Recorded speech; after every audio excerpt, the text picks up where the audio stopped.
will be joining us shortly. We acknowledge this morning the Honorable Charles S. Ramson, Minister for Culture, Youth and Sport, representing the President of the Cooperative Republic of Guyana, as well as Ambassador Earl Huntley, representing the Prime Minister of St. Lucia, Dr. the Right Honorable Keith Mitchell, former Prime Minister of Grenada. The Senator, the Honorable Randall Mitchell, will also be with us at some point, Minister of Tourism, Culture and the Arts, and Acting Minister of Sport and Community Development for Trinidad and Tobago.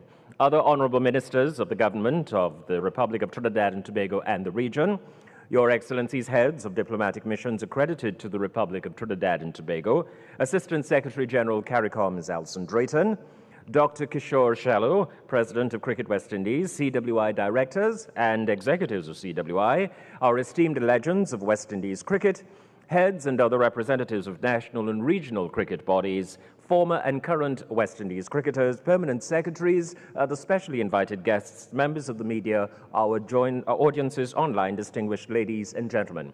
Good morning and welcome once again. As we get the program underway, there are quite a number of presentations and engagements that are to be facilitated in the morning period. And we will first have a 10-minute presentation from Mr. Pete Russell, the Chief Executive Officer of CPL. I'm not sure that this includes a question and answer, because as I see on the program, we should go immediately thereafter into another presentation. So please welcome Mr.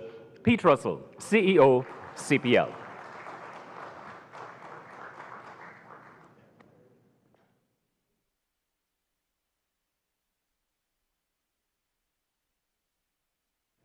Good morning.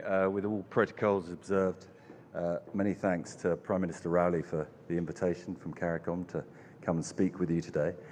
I've seen the headlines, and so please excuse me, I have a bottle of vodka with me, just to numb the pain. But listen, clearly a lot was said about CPL yesterday. So I very much appreciate the platform today to explain CPL's financials in detail. I'll give you chapter and verse. But I'll also talk to you about our commercial strategy, the way we work with Cricket West Indies, and what we want to achieve with Cricket West Indies in the future. In sharing all the financials, I just want to make it clear that CWI are also a shareholder of CPL, and as such, they are privy to all our financial statements. So everything I say to you today is of record in terms of the CWI board. But firstly, let me start with a few positives. Amazingly, this year will be CPL's 12th. And what is encouraging is that the performance of the tournament gets better every year. The league is increasingly becoming sustainable.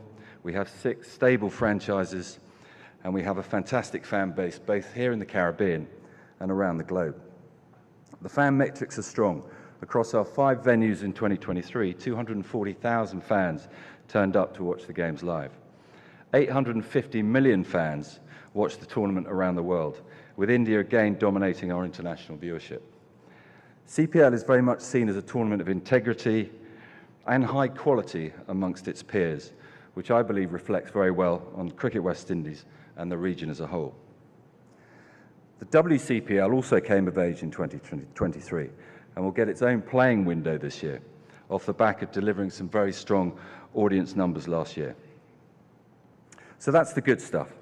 So let me take you through the financials. Over the past 11 years, cumulative losses across both the league and franchises stands at close to $40 million. Dennis O'Brien and Digicel have been the principal investors, not only investing in the league from day one, but they also spent money on sponsorship and media rights. The franchises have also pumped in significant money that helps pay players and coaches, as well as investing in local businesses around the region that help make the games happen. All the franchises have made losses. So on the positive side, Cricket West Indies have been paid close to $17 million in sanction fees. So over the past 12 years, CPL would be one of CWI's largest domestic commercial partners. Caribbean players have taken home $27.7 million in player salaries since the tournament's inception, all paid for by the franchises. Each year, it takes $25 million to run this tournament over 5 weeks. CPL and the franchises bear all these costs. There is no financial burden on CWI or the territorial boards, so the risk is 100% ours. So that is our starting point each and every year. So as you can imagine, the commercial challenges are considerable just to break even. What is interesting is that other leagues around the world are following the lead of CWI. They're also looking for third-party investors to help fund their leagues. The English Cricket Board are in the process of selling the 100. The Australian Cricket Board are courting outside investors for the Big Bash. Cricket South Africa sold all their rights to host broadcaster SuperSport. And the new American league, Major League Cricket, is 100% privately owned. In time, only the IPL will end up being 100% owned by its domestic board, and that is simply because they can afford to do so. So trust me when I say ownership isn't everything, and smart stewardship and partnership can yield better results. But of course, we're always happy to listen to any suggestions on how we can improve things. Over the past 11 years, the financial model has pivoted, and the commercial landscape we operate in today is very different to the one we faced when we first started. In our launch year in 2013, there were only 3 leagues. There was the IPL, there was the Big Bash, and there was us. There wasn't the same pressure on tournament windows or player availability. In 2024, there will be 16 leagues, all trying to find space in an already crowded window. And whilst our tournament budget of $25 million is a lot in our world, it's a drop in the bucket to a number of these other leagues, especially with increasing player salaries, allowing them to attract the top talent. CPL has the lowest salary cap of all the major leagues, simply because it is uneconomical to look to compete. IPL's salary cap per year is $12 million per team. The new ILT20 is $3 million per team. CPL is $900,000 per team. You can see the huge differential. Of course, we're very fortunate that we have a dedicated window, which as of now has not been breached. However, that probably won't last forever, though we are lucky that CWI carve out a specific window so no other domestic cricket is played during CPL, which in theory is also a tournament that can be played at any time of year, unlike other leagues. Whilst the increase in leagues is obviously not good for CPL, it's very good for the players, who have more choice, and for CWI, of course, who benefit from increased release fees. What is 100% guaranteed is that not all these leagues will survive, and it is only a matter of time before 1 or 2 of them fail. Only leagues that are commercially viable will end up and make it, and that will always be CPL's challenge.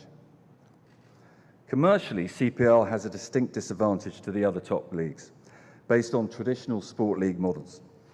The biggest revenue generator of any league will be its TV revenues, and principally its TV domestic monies. The local Caribbean market just doesn't value cricket in the same way as international products, such as football, whether that be the Premiership or La Liga. Even though in 2023, CPL's audience share here in Trinidad on TV6 was a record-breaking 42%. That's higher than the Olympics, and that's higher than the FIFA World Cup. So that shows the commercial value of cricket in the region. To put that into financial context, IPL earns $1.2 billion every year from its domestic TV rights. The ECB earns $47 million for the 100. The new ILT20 league earns $14 million per year. CPL is valued at under $2 million per year by the local market. And believe me, it's a struggle to even get to that level. So what is obvious is that we have to be even more creative and innovative than other leagues about how we drive revenues, both domestically and internationally. And this is the exact same challenge that faces our friends at CWI. CPL or any other cricket event will never be able to move the needle commercially unless it spends time on its number one asset. And in our case, our number one asset is our fans, as without them, we have absolutely nothing. Having 240,000 people come and watch our games live and to have millions tuned in around the world doesn't happen by chance. To us, the fans are the most important element, and they are the ones that drive the commercial value, as everything cascades from having engaged fans. You can put the best 22 players in the world on the pitch, but without fans or narrative, there is no commercial value. So we will always put the fan at the center of everything we do. In the early years, we came under significant pressure to play all our games at 10 a.m. But unlike many other leagues, we resisted the temptation to play exclusively for an Indian audience. We are a Caribbean product. We are part of the CWI family, and therefore the world needed to see and be entertained by the unique nature of fans we have across the region.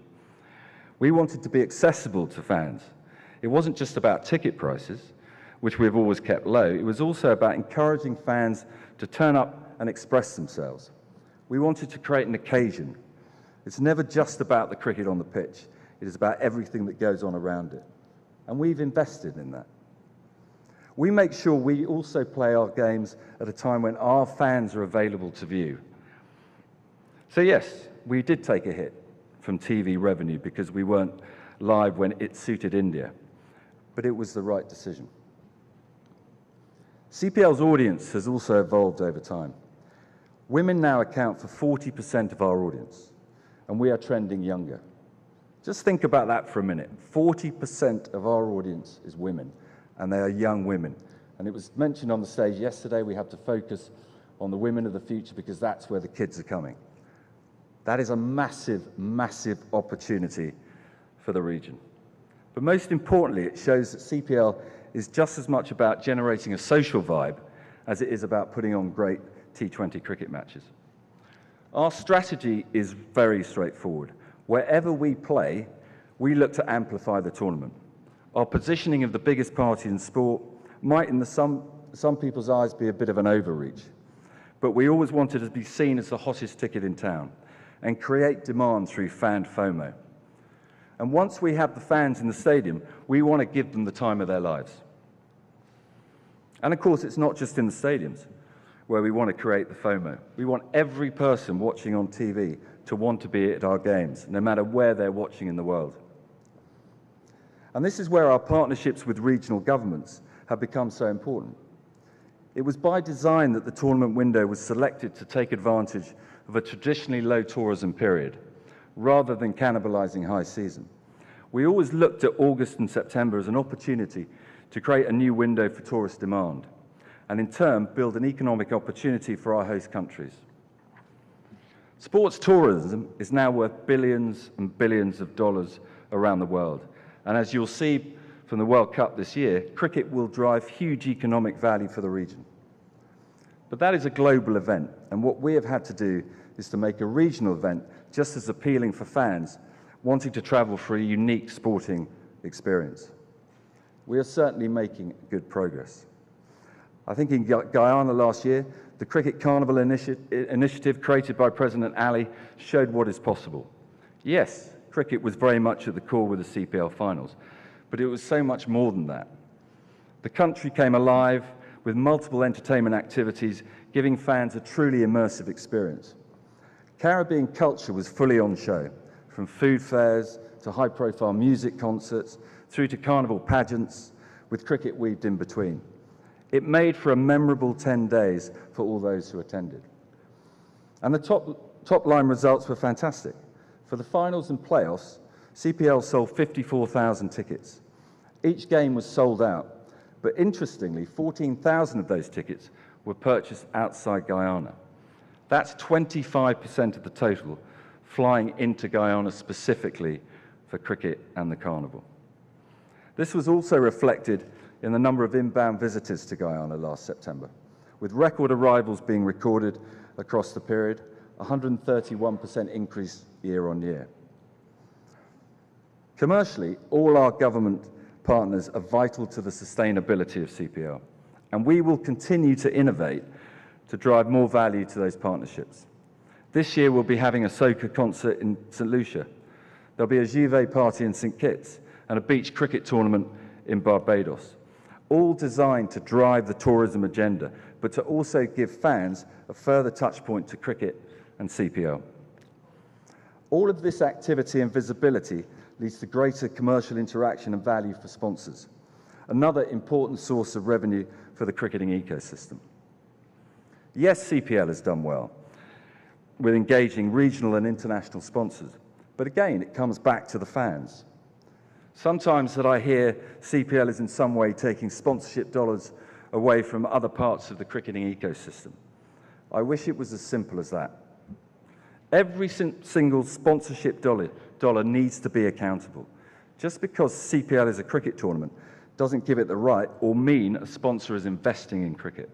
They're investing in the audience and the value that brings them. For us, we need to continue to build and keep our audiences engaged so we can deliver value to all our partners. You may have noticed that I haven't spent too much time on the cricket. There are far more qualified people in this room to talk about that than me. All I would say is that CPL is a wonderful platform for players to express themselves and build careers from. I do hope players value what we do.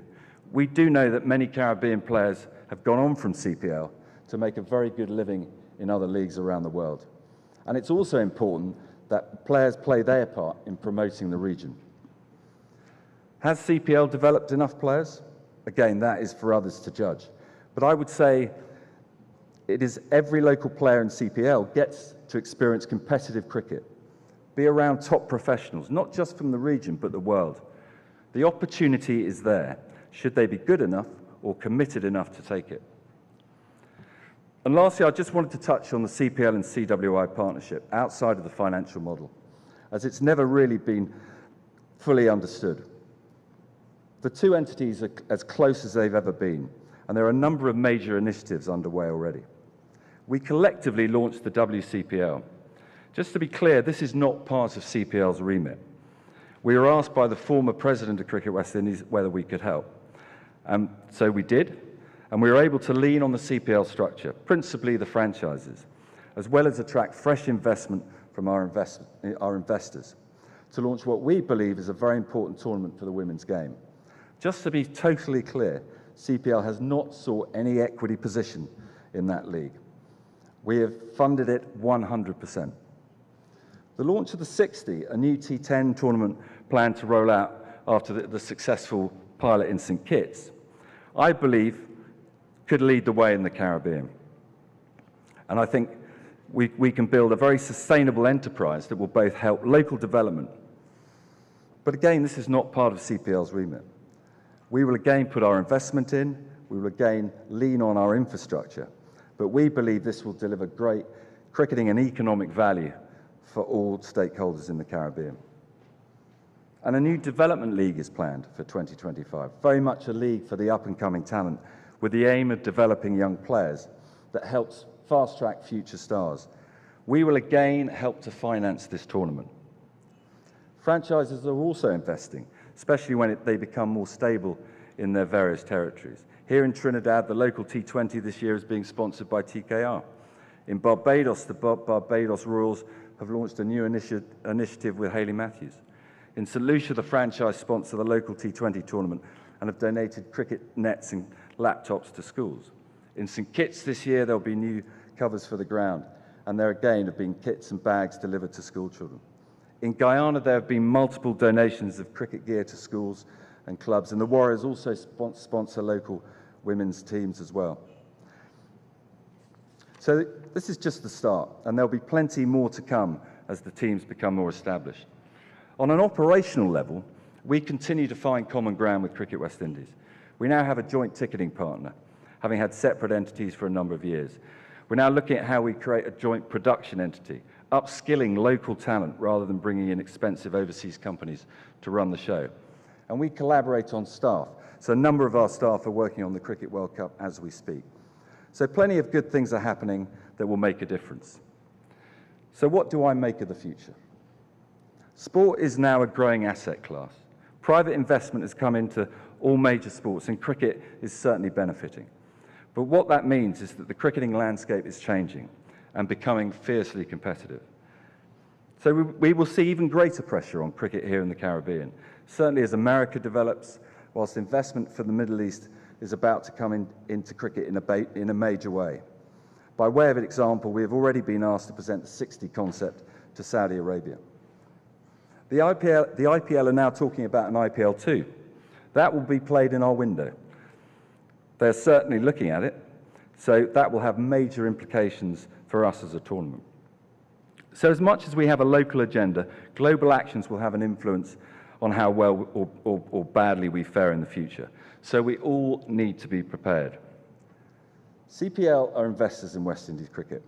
But more than that, I would like to think that we're good partners to West Indies cricket and that we can continue to help move the game forward. We have shown, I think, that with the right brand and execution, there is a wonderful heartbeat amongst cricket fans in the region. And we have seen that with the right strategy, where cricket is part of an entertainment package, we can become an economic driver for all stakeholders. Trust me, we are by no means perfect, but we have committed investors, and by continuing to work together, I can guarantee that we will continue to play our part in striving to make cricket in the West Indies the envy of the world, whether that is both on the pitch or off it. I thank you.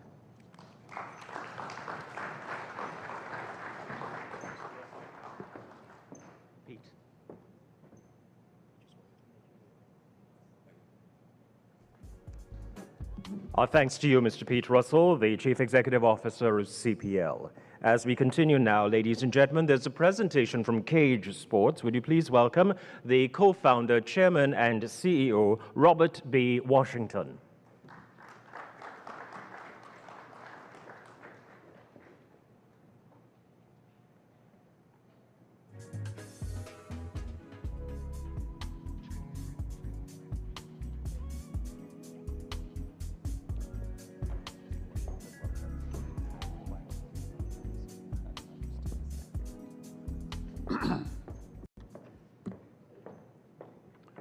Honorable Prime Minister Ali, Prime Minister Modley, former Prime Minister Mitchell, members of government, legends of cricket, Dr. Shallow, ladies and gentlemen, good morning.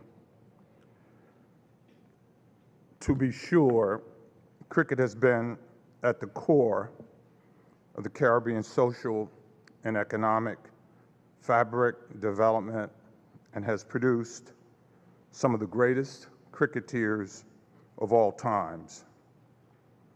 We at Cage respectfully suggest that we work together to ensure a continued positive development of Cricket West Indies and its iconic brand.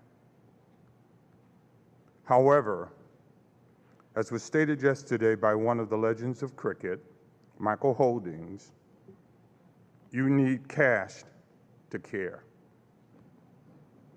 I do not think it can be either doubted or gainsaid that one of the key elements to the ultimate success of Cricket West Indies, is its direct access to a predictable source of recurring annual revenue to support cricket development and have available cash to pay cricket players competitive wages, or we stand the risk of losing these great players to others who can afford to pay higher contract amounts.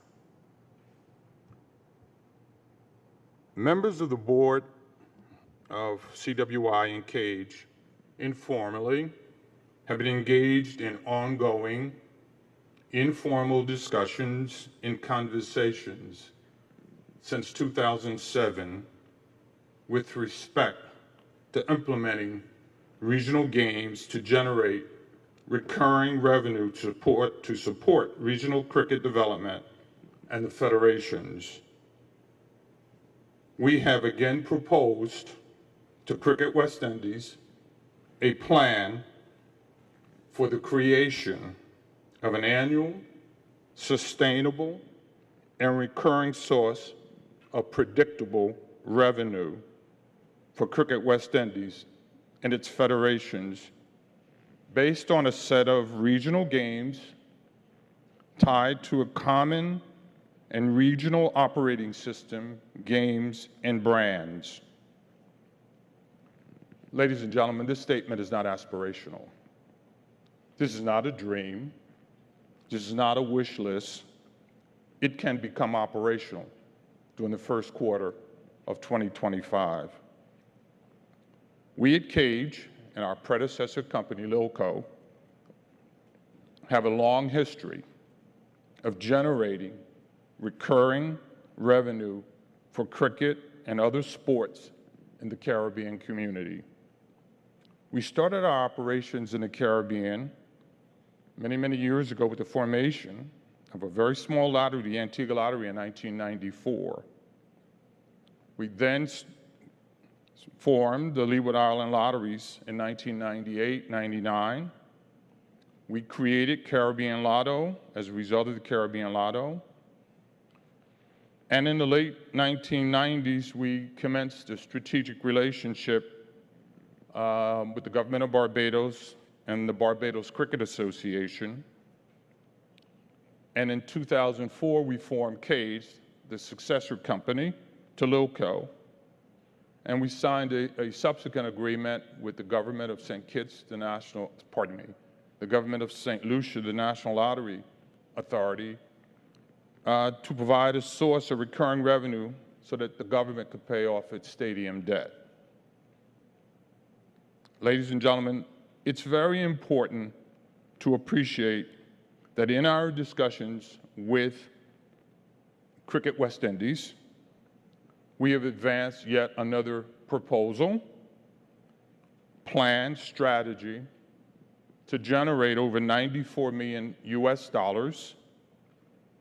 over the first 10-year period for Cricket West Indies and the federations, based on the member states participating in the regional games and providing their continuing support to CWI.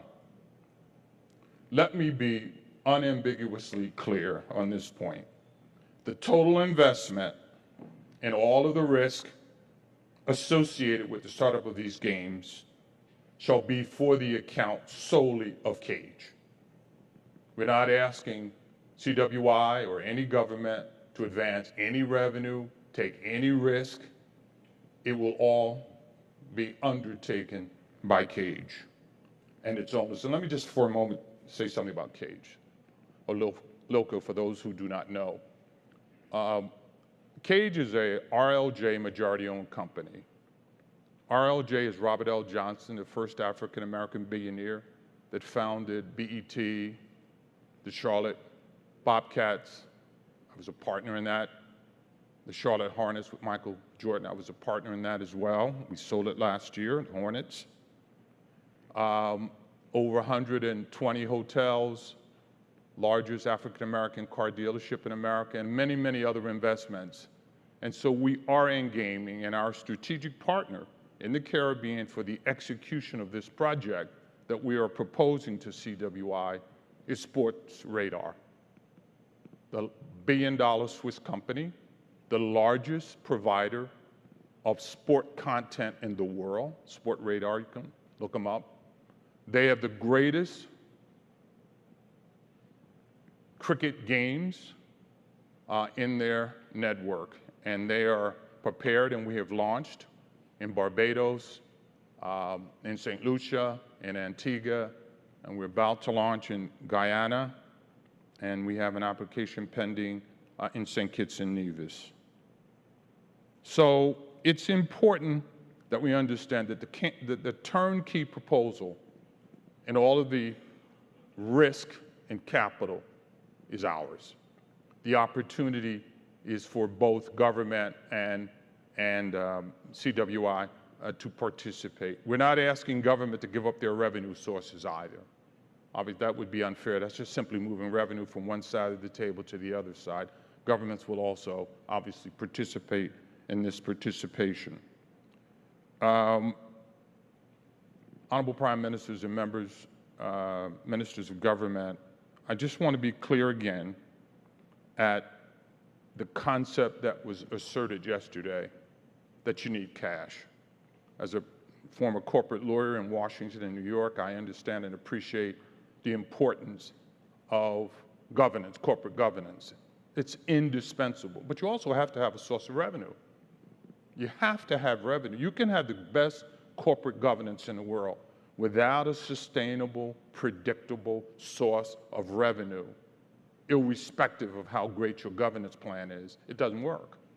You've got to have the CWA has to have sustainable revenue in order to be competitive. We're in a different environment. What was applicable in the 1980s is no longer applicable in 2024. This is a call to action, and I think there are three things that have to be done, and I'll end my brief. I had a bunch of slides, but they told me to condense it down to 10 minutes, and respecting that. But there are three things that have to be done in order to make this not just some pie in the sky, not just some dream, not just some aspiration, but executable. And they are up there that we need all of the governments to support it and to really get in line with it and to support the games.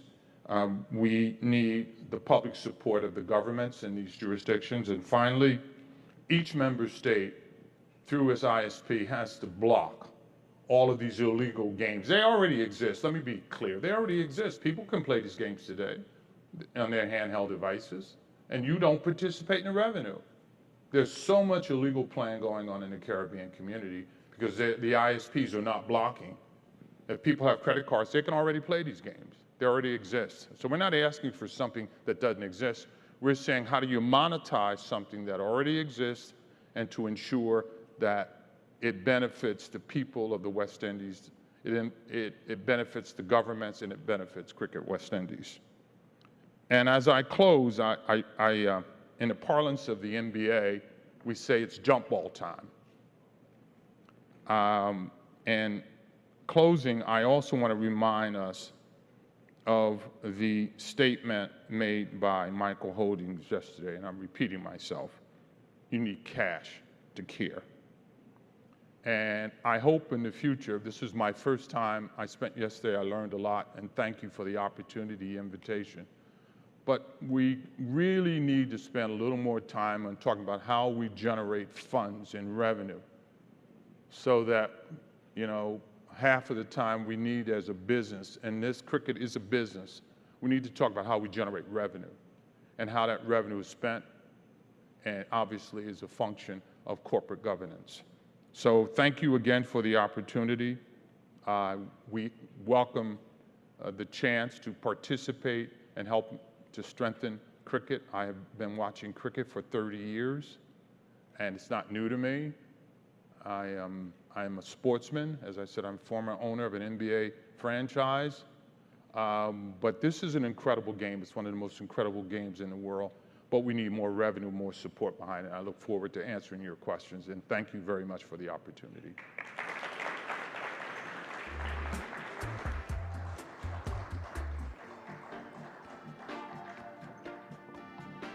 Thank you very much to Mr. Robert B. Washington, co-founder, chair, and CEO, Cage Sports. Pete Russell is joining Mr. Washington on stage. I'd like to invite our moderator for a brief question and answer with these two gentlemen, Mr. Dario Bartley, the CEO of BMP Sports for Caribbean and the Americas. Dario, good morning, and well, the podium is yours. Permit me, though, unfortunately, I will be the Grim Reaper this morning. Once you see me at this podium, time's up.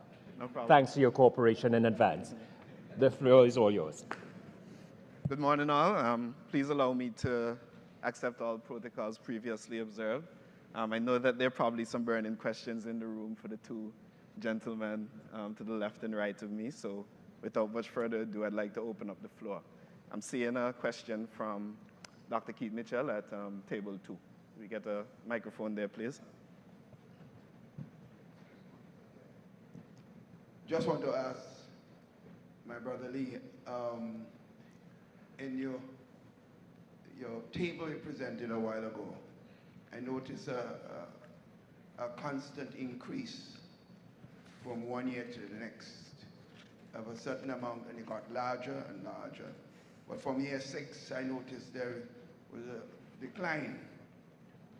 Is there an explanation for that difference in the numbers?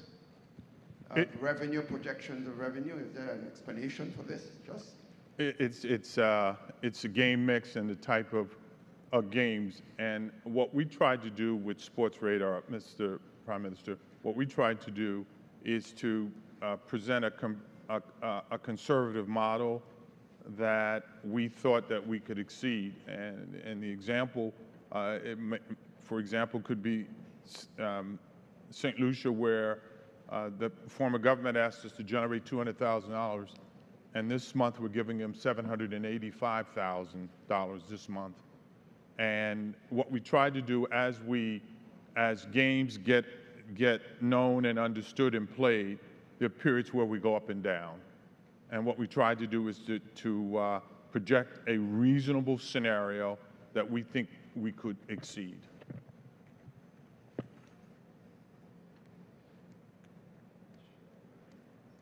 I'm seeing a question at table 13, but just to open up the CPL side of things, I'm going to take a question that I had from the audience.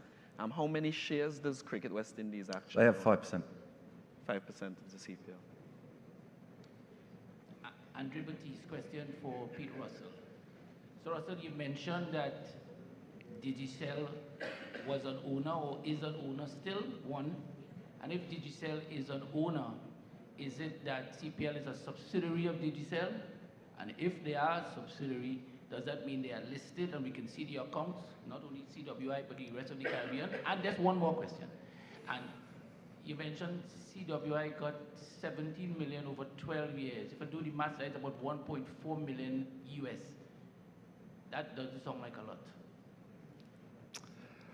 Well, again, I mean, as I said, we're open to discussions about it, but I think I've presented the numbers in terms of what it's cost CPL. So I guess it depends, what does everyone want out of it in terms of we pay sanction fees, we pay for the tournament, and the investment to date has been, in fact, it's been a lot more than 40 million, but that's where the current cumulative losses sit.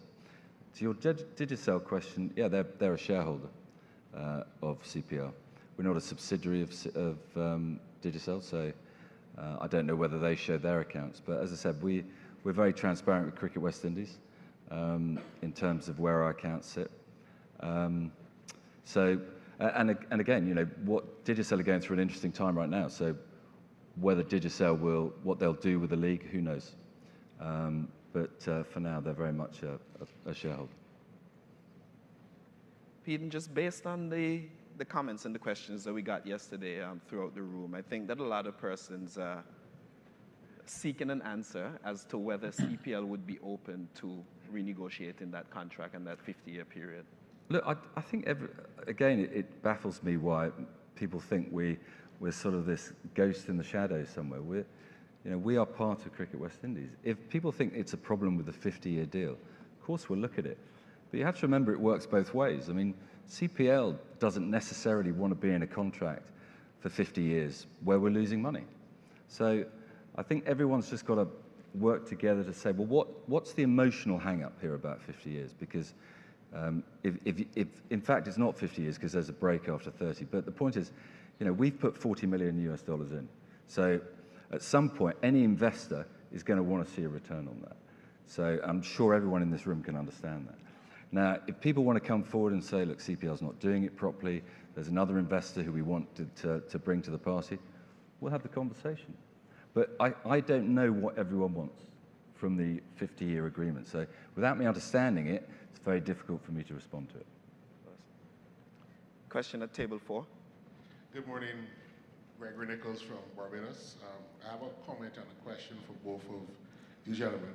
First of all, in terms of the CPL, I'm wondering how do you think you can work better with the local cricket organizations in terms of building out cricket in each of the territories? I heard you mention a number of initiatives, but certainly I can speak from the perspective of the Barbados Cricket Association. Sponsorship is very hard to get in the local market for local cricket, but the CPL comes in, the franchise, and swoops up all of the sponsors. So Corporate Barbados goes with Barbados Royals, for example, and CPL. And to what extent can we work to partner to build out the platform for commercial support for local cricket because without the local cricket being developed, you're not going to engage fans for the Royals in Barbados and so forth. And for Mr. Washington, I want to place on the record for everyone here, without the support of CAGE and the government of Barbados, we have settled an arrangement which CAGE has come into the Barbados cricket since World Cup 2007. But for a long time, there has been a dispute between CAGE, BCA, and government. And we have settled that arrangement about 5 years ago, and that has brought a lot of resources and revenue into Barbados cricket. It is a model that should be commended for all of the territories in the West Indies, because without the betting and gaming support from CAGE, the legislative infrastructure, and the support from the government of Barbados under Prime Minister Motley, we settled a lot of the legal wranglings, and the inflows to government and inflows to BCA have made a financial difference. So I just want to commend that approach. And how you do, Mr. Washington, see us going forward in terms of trying to build out the same framework for Cricket West Indies? Thank you. First, we'll give Mr. Russell a chance to speak. I think the relationship with the franchises is important, obviously. The Royals are recent, that they're new entrants. And you also have to remember that they've obviously investing in a new area of territory for the first time. I think what we're doing here with TKR sponsoring the local T20, you know, reasonably significant sum. So that's the sort of model that I think I need to impress upon all the franchises that they need to adopt. So there's precedent in terms of what we can do with the franchises. So I don't see that being an obstacle at all. I think it's a case of where you've got ideas or opportunities that you need support with, 100% they should be considered, not just by us, but obviously by the Royals, because we'll support them. I mean, I think we've got a pretty good track record in doing that. So Washington, it was more of a comment, but I'll give you a chance just to respond to that. Thank you very much, Gregory.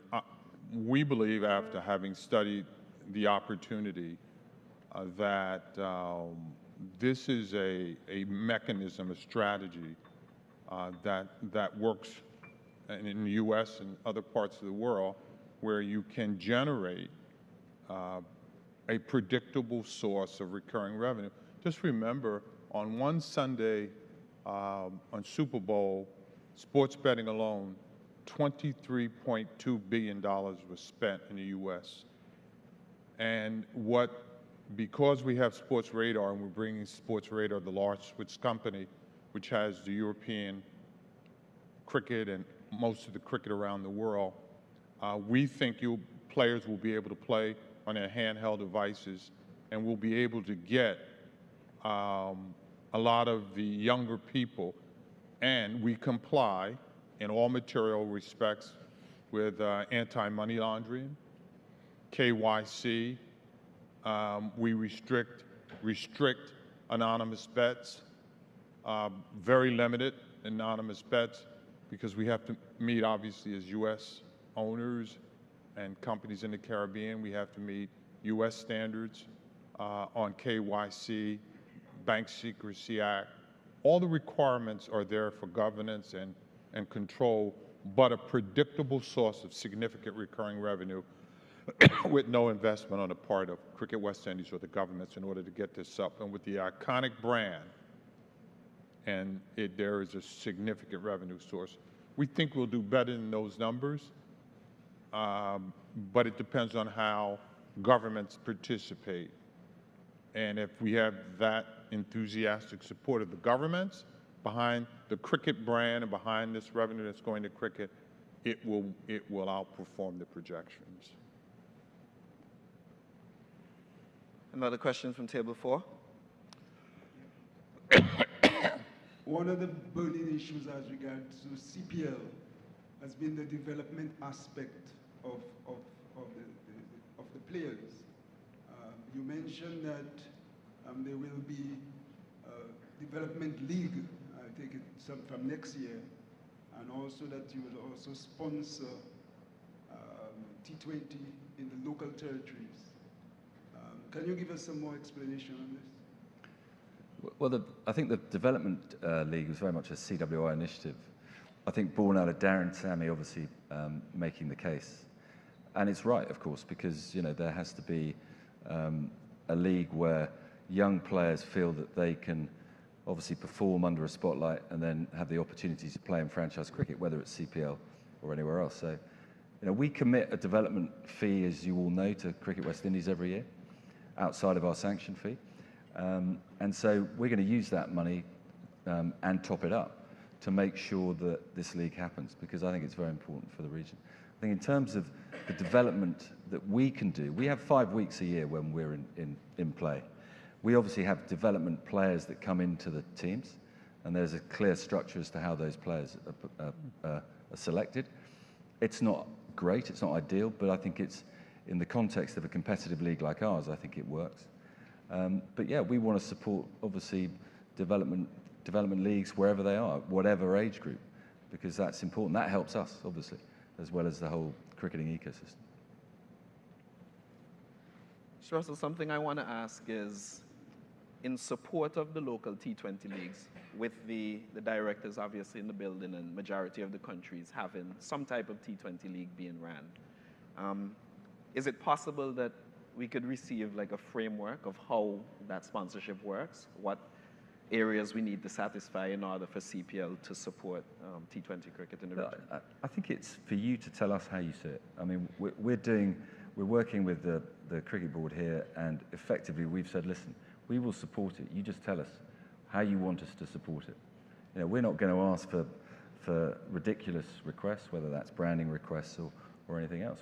We just want these leagues to happen because they're obviously important locally, and we want to be seen to support it. I mean, what's clear to me is obviously there's a huge amount of angst about CPL, and I think there's a lot of misunderstanding about CPL. So, my job, our job, is to make sure we're front and center, and we're seen to be giving back as much as anything else.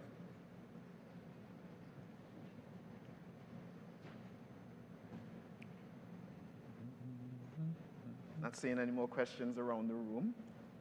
Mr. Washington, I just wanted to ask you, based on your presentation and the action items, how realistic, well, you obviously think that this plan is very realistic, but with other commercial deals and so forth in play, how do you see this happening in 2025 would be my question.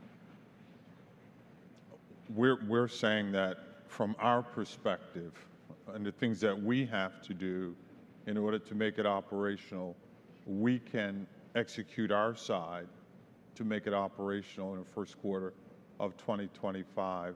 That assumes that there's a willing partner on the other side and participants who agree and take the appropriate steps during the interregnum to get it done. We're saying without doubt that from our perspective, we have the systems in place, we have the technology in place, we have our data warehouse, AI and BI in place, we have a multi-currency system in place, we have both a digital and retail component in place in the Caribbean, operational. So we can be operational. This is not, as I said, this is not some dream. This is something we can execute because we're already doing it in several countries. And it just depends on whether the other countries, member states in the Caribbean, participate. It's going to happen. The question is who participates. Seen a question from Table 9. Yes, Calvin Hope of Barbados Cricket Association.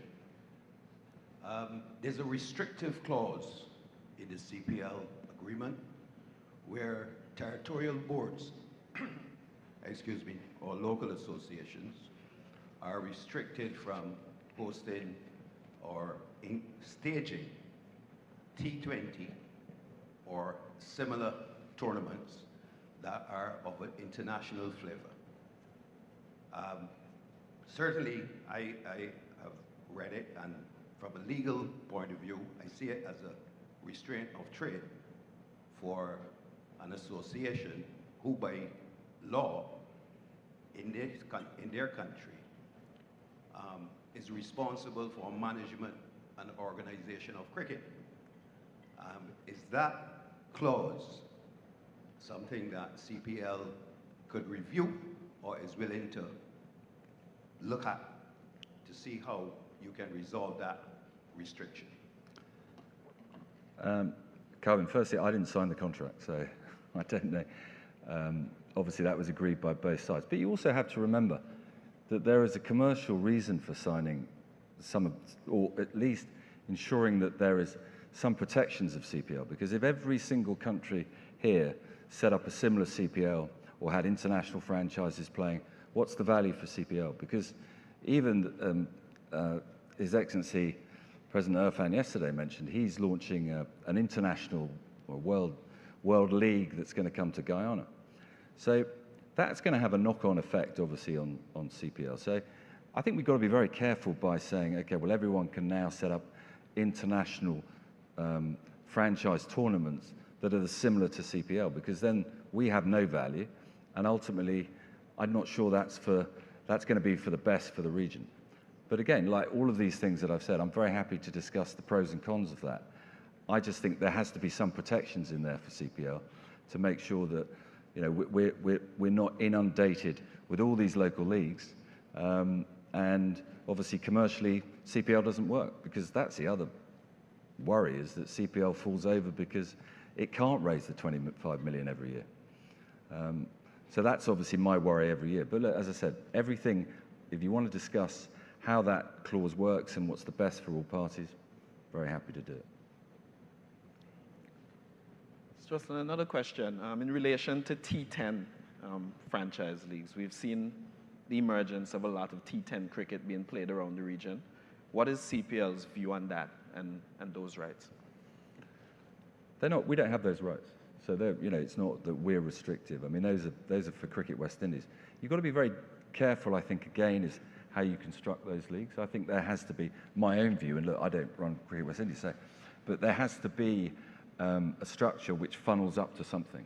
At the minute, you have all these various leagues, and they all do fine, and I guess they play a purpose locally. But where's the narrative again? Where can fans from not only the region, but internationally, buy into a league in Trinidad or St. Lucia? Where does it all lead to? So I think that's something that needs to be explored. I think T10 is a great format, so you know, I'm all for it. And do you think that those leagues could basically support that 60 structure? Yeah, again, but you know, we know that they need to be commercially viable. So that structure should be making them commercially viable. Selling TV rights, selling data rights, selling betting rights. Whatever it is, you've got to do it collectively, because you'll be better off by selling it collectively. We have just over a minute left, but I'd just like to go to one final question from the audience, and it's for you, Mr. Russell, again. A lot was said about branding. Why was the name Caribbean Premier League chosen when we have world-class visibility in the name West Indies? I don't think we were allowed to use it, is the honest answer. So I think we used Caribbean Premier League, and obviously Premier League was, at the time, it was Indian Premier League, but I don't think we were allowed to use the West Indies name. Unless there are any final comments that either of you would like to give. No. That brings us to the close of this question and answer segment. Guys, thank you for all of your views and questions throughout the room. And thank you very much, Dario. Thank you, Mr. Washington, and thank you, Mr. Russell, for facilitating. We kindly ask that for members in the audience, just for the purpose of being able to easily see you when the question and answer segments are being facilitated, if you could kindly stand so that the cameras are able to pick you up. There is an audience online that we want our cameras to be able to capture, and there are some challenges if you remain seated. Thank you for your cooperation. Ladies and gentlemen, time for some entertainment. First up, Mr. Irfan Alves and the piano girl Joanna will perform for you a song that really and truly is synonymous of what we appreciate in Trinidad and Tobago, in Jamaica, in Barbados, in the Leeward Islands, in Guyana, nothing more than rally around the West Indies. Please welcome Irfan Alves and the piano girl, Joanna. Good morning, everyone. Happy to be here. Thanks for having us. This is our first live performance of the West Indies cricket anthem. Pleasant good morning, one and all. I urge you to feel free to sing along.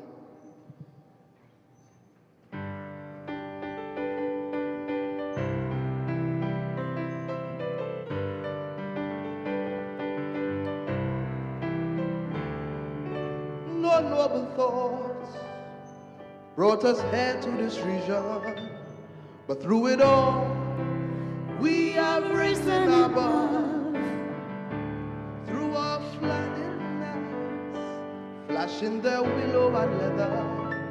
These keepers of the flame should feel our undying love. This Caribbean nation is rising fast, a sunbeam cutting through a clouded past. A passion fills the world like a raging fire. As the sun shines, we know we can take it higher. Let every voice be raised. Everybody give praise.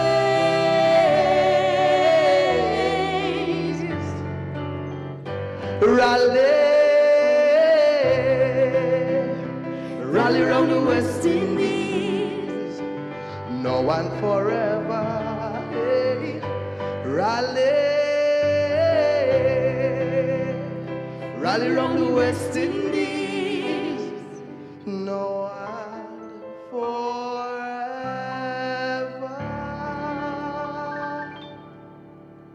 more. Thank you.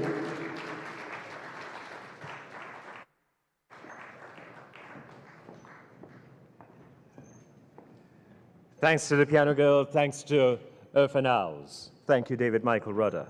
Ladies and gentlemen, Brian Charles Lara is a former captain of the Trinidad and Tobago and the West Indies cricket teams.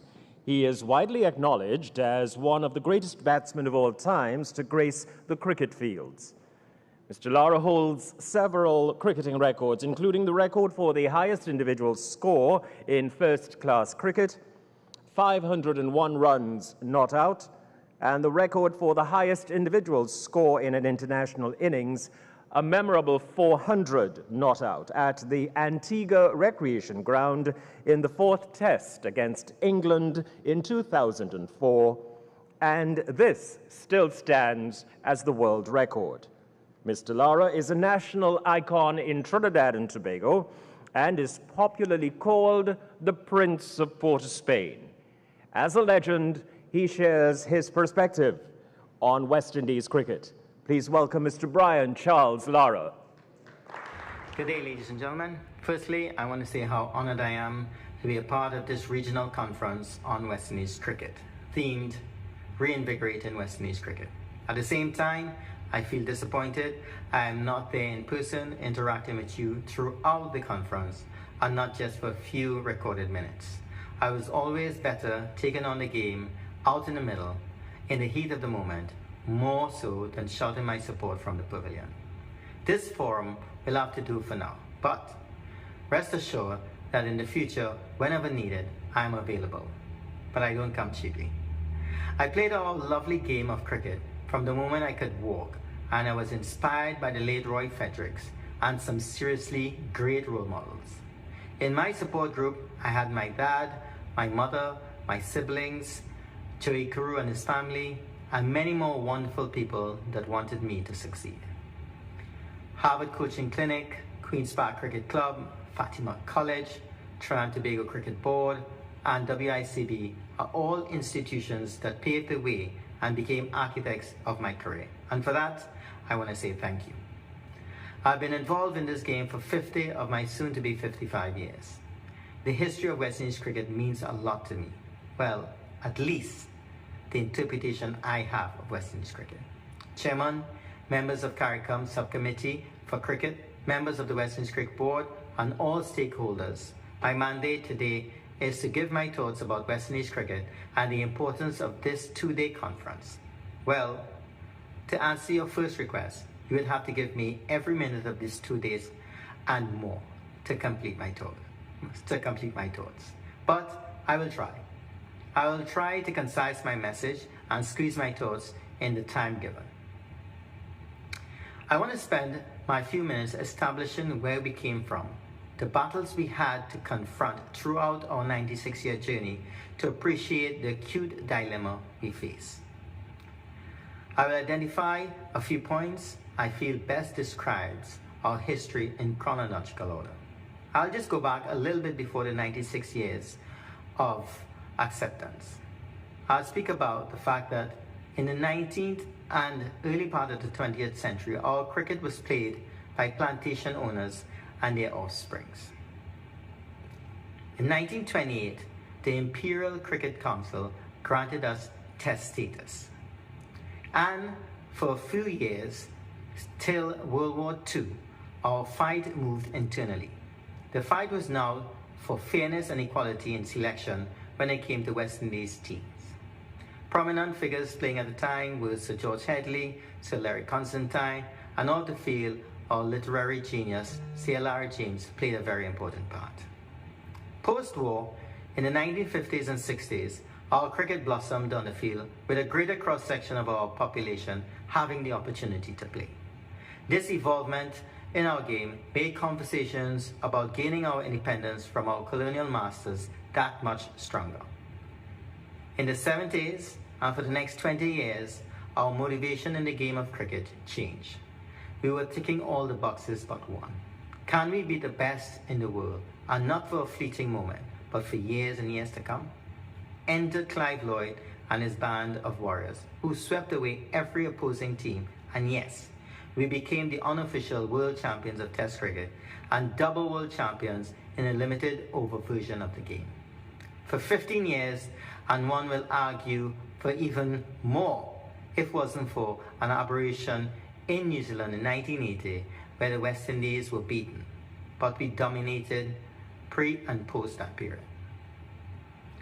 Moving on to the 1990s, all good things come to an end, and all sporting teams go through a cycle, ups and downs, great periods followed by barren periods, and this wasn't going to miss the once invincible West Indies team. 1995 was our first series loss in 15 years, and it signaled the end of our dominance. We never, ever returned to the top of World Test cricket standings ever again. The 21st century saw the advent of another version of our game, the T20 phenomenon, and more importantly, the opening of the market to a new breed, cricket team ownership through the franchise system.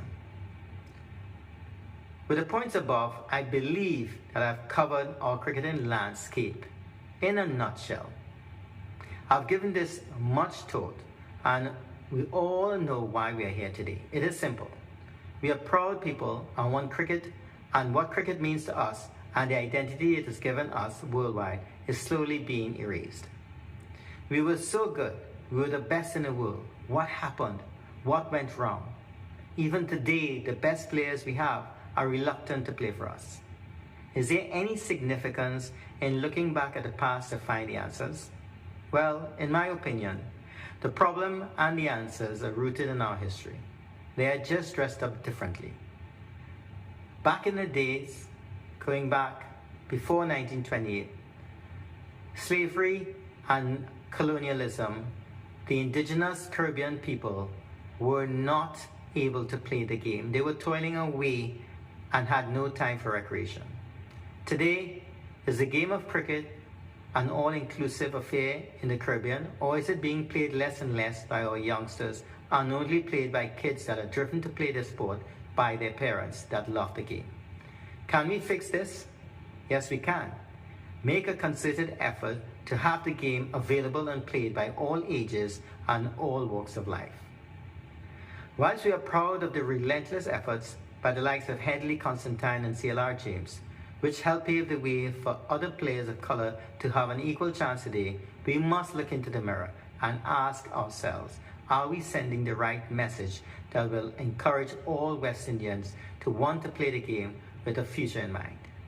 Where are the great-great-grandkids, male or female, of Jerry Alexander, Jerry Gomez, Jeffrey Stolmeyer, Dennis Atkinson, John Goddard, and many more?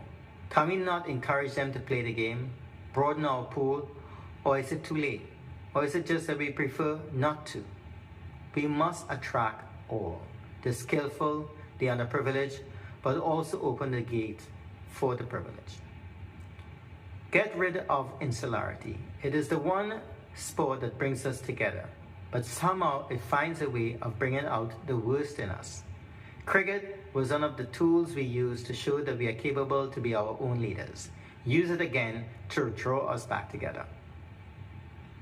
We were motivated to be the greatest team in the world under the leadership of Sir Clive Lloyd because we wanted the world to look at what some cricketers from a tiny part of the world were capable of.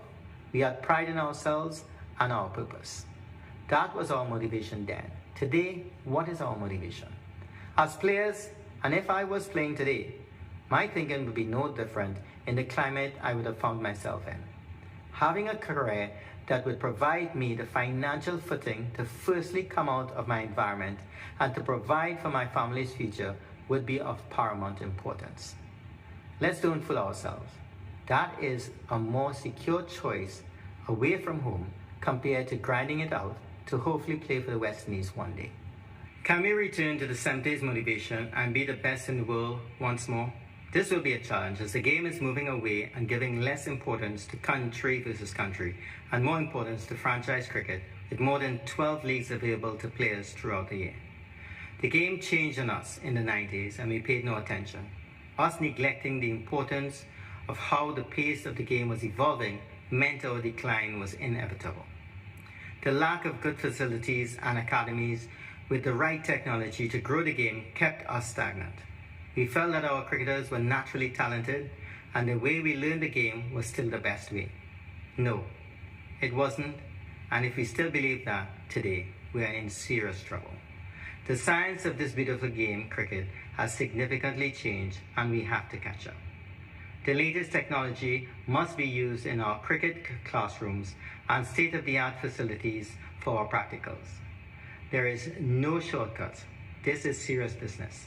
The lure of big bucks in cricket is only going to get greater, and nothing we do is going to stop our best players from looking after their future in a more secure environment. Why are we worried about our elite cricketers? They are well taken care of. Turn your attention to your controllables. Our youth in all corners of all our Caribbean islands needs new opportunities, not dead ends. What effect did franchise cricket have on West Indies? It was a big blow. It actually made us aware of how rich we are in talent as the world came and invaded our shores, taking away our prized possessions, weakening our legacy, and showing how economically underprepared we were to deal with a fast-moving game that waited for no one and had no sympathy for the fragility and vulnerability of some countries. Ladies and gentlemen, I did ask for 2 days. You gave me 5 minutes. I took a lot more than 5 minutes. I will summarize and bring my message to an end. Now, if we truly believe that we can come together as one, function in harmony, and really make a big effort to reinvigorate West Indies cricket, this could be a watershed moment in our cricket history. I challenge you to take my main points away and discuss them and add and subtract from it as much as you want, because the true ingredients for a healthy sporting environment throughout the Caribbean isn't just my thoughts or other concerned citizens' thoughts.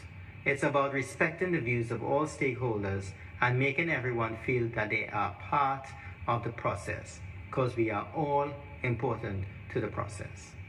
Also, please take sports seriously. The benefits are far-reaching socially and economically. And lastly, accept that we first need to grow internally before we challenge externally. We've been punching above our weight for a very long time, and now is the time to take an honest and in-depth look at our future. I'm challenging all stakeholders to truly think about what reinvigorating West Indies cricket really means. Thank you.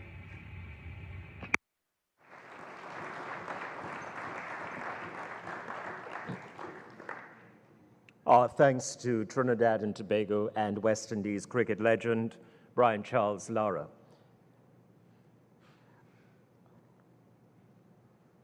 We move now, ladies and gentlemen, to a discussion on cricket, youth and school programming, and education, almost timely and appropriate in light of the sentiments expressed by Mr. Lara. Sports broadcaster Mr. Andre Errol Batiste will moderate this panel, And joining him will be Mr. Darren Sammy, cricket legend and West Indies ball head coach.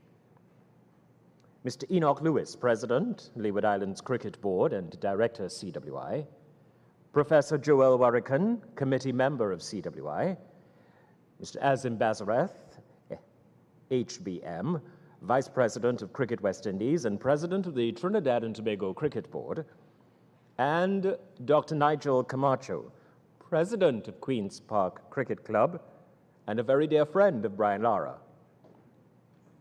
Will you please welcome our panelists? And we invite Mr. Andre Errol Batiste to kick off the discussion. Cricket, youth and school programming and education. Our panel.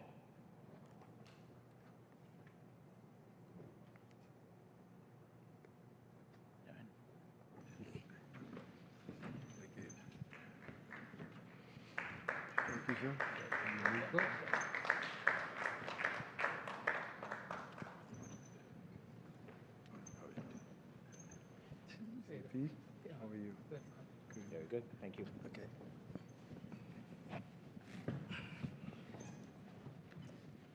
Thank you very much. We have a mixed set of persons here from all the islands, Leeward Islands, Windward Islands, 2 from Trinidad and Tobago. But a lot of this discussion has been really about the board, and I really don't want to talk about the board. So I want to talk about the players. So I want to start with Darren and Sammy. So Sammy, the obvious question would be, can the West Indies win the World Cup? But we know the answer is yes, so I'm not going to ask you, not putting you under no pressure. Instead, I'm going to ask you an easier question, which is, Brian Lara mentioned the development of youth in cricket. Are we doing enough for that? Pleasant good morning to all. There's always more that could be done. Like Brian, I grew up in a time where I had heroes. You know, when you see something being done for the first time, it's easier to do it over and over again. So growing up, you know, I saw my name, Darren Sammy Legend. I'm sitting next to Desmond Haynes, and I'm wondering, why is that? But we had heroes, and I wanted to be like Brian. I wanted to come out and meet Curtly Ambrose. At this present moment, to inspire the young generation, what are they seeing? Who are the heroes? When was the last time you heard a young West Indian saying, I want to be like this person? You hear the Virat Kohlis, you hear all of this. But because of the lack of heroes they see on TV, the sport now is kind of dying. And that's why the school system, the club, is very important. You know, finding an avenue where the parents are at work, the children are at school. When they come from school, the parents are tired, you put them in a club structure. They're practicing, they're harnessing their skills, and most of all, they're having fun. They're developing a passion for the game. Because when we start as a kid, none of us want to make money. It's for the fun. That's the fun and the passion that drives you. Then somebody sees that you are talented. So we, in the leadership position, have to create that opportunity. So the question was, have we done enough? Are you seeing enough being done? No, that's why I'm saying. Because of all those things there, we've not done enough. And we is who? Everybody, the leaders, I talk about it in St. Lucia all the time. The ministry are responsible for sports, the PE teachers, the principals, the club owners. We all have to get together and get it done. But you realistically think that could happen? Of course. If you have a process in how you do things, you know, you put it together, and then they have people there to execute it. And I really, truly believe it was done before, because look at how we dominated for 15 years. Yeah, it has been done. Oh, okay. It has been done. Is it happening now? No, because I turn up and I would see Central Castries playing versus Miku, for instance. And back in the day when I passed by Sadu's gas station, club cricket, the whole community was there. So why is it not being done? Because the structure is not there. They are right, avenues. I hear you, but you are involved in the process now. Yeah, but so can you change it? That's what we're working towards. How long we have? Well, look, Rome was not built in a day. I know, but how long we have? No, how long? Let me tell you what happens is you put process. Nothing happens without the proper process. So myself, if you see, you heard I spoke about to Pete Russell, the need for development. You cannot have sustained success without the development of the future. So we have the right people in the right places to do that? It doesn't matter who is there, it's what happens. I've heard so many guys spoke about... No, but I hear you, but the process is there. Do we have the right people in place to ensure that the process that you recommend and you want to happen is going to happen? Of course it's going to happen. I trust in the leadership of Dr. Kishore. I trust in all the reason why we are here today is to ensure all these things happen. Mr. Bazar, we need action. Sure, okay. Mr. Bazar, as the Vice President of Cricket West Indies, do we have the right people in the right places to do what Darren Sammy has just said? Of course, yes. I am pretty confident that what is required will take place. When you look at the people who are in Cricket West Indies, you have people who are involved in territorial boards. And what Mr. Sammy was saying is that what transpired maybe in the 80s and the 90s, where we had strong clubs, now that no longer exists. What happens? But that is the $40 million question. I remember as a young boy growing up, when you passed at different communities, you see 40, 50 people training regularly on evenings, preparing for the match coming up on the weekend. That no longer exists. But you're in charge of the Trinidad and Tobago Cricket Board, so therefore, what happens in Trinidad and Tobago, is under your purview. Agree? No, I don't agree. Who purview it under then? Any cricket board is not responsible for the administration of the clubs. The clubs have that responsibility. But do you fund the clubs? No, we don't fund the clubs. So the clubs have to go and get their own sponsorship? Of course, yes. Is that how it should be? Well, yes, because in Trinidad and Tobago, I'm speaking from a Trinidad and Tobago perspective. In Trinidad and Tobago, you have some people who say they are the owners of the club.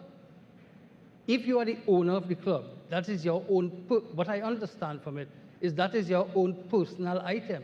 So you now have to go and get your sponsorship or what is required to run your own business. That is not my responsibility or any territorial board responsibility. Okay, but even if, by what you've just said, even if that means that youth development is not going to take place, because I presume that Dr. Shallow and his team gives all the boards monies to invest in youth. The only way you could invest in youth is through the clubs. Of course, you could invest through the schools, but eventually they have to go to clubs. So what you're saying is that you're not going to support the clubs because the clubs have an owner. I'm not saying we're not going to support the clubs. What I'm saying, and not necessarily, you have development programs coming through the clubs. From a Trinidad and Tobago Cricket Board perspective, when we had the grassroots programs were administered through the zones.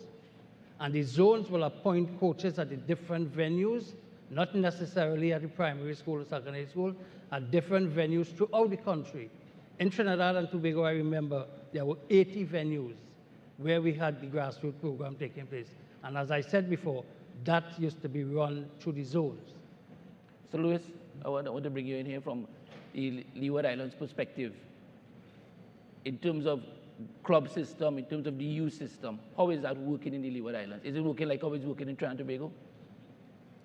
Good morning to all. Let me just say that club structure, I believe, right across the Caribbean and life support. That is the truth, right? And just allow me to say that, you know, right across the Caribbean, I've heard cries as to what Cricket West Indies is doing or not doing. Not enough is being said is what's being done at the production level. Cricket West Indies doesn't produce players. Players are produced at the territorial level, and that's where the support is needed.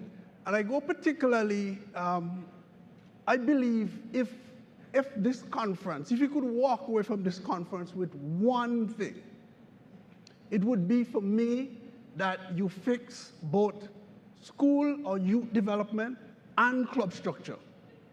If you fix that foundation, those cracks you see at the top in terms of the walls are going to get fixed. The problem we're having is that we see the cracks there and we're fixing the cracks, but we're not dealing with the foundation. So what are your recommendations?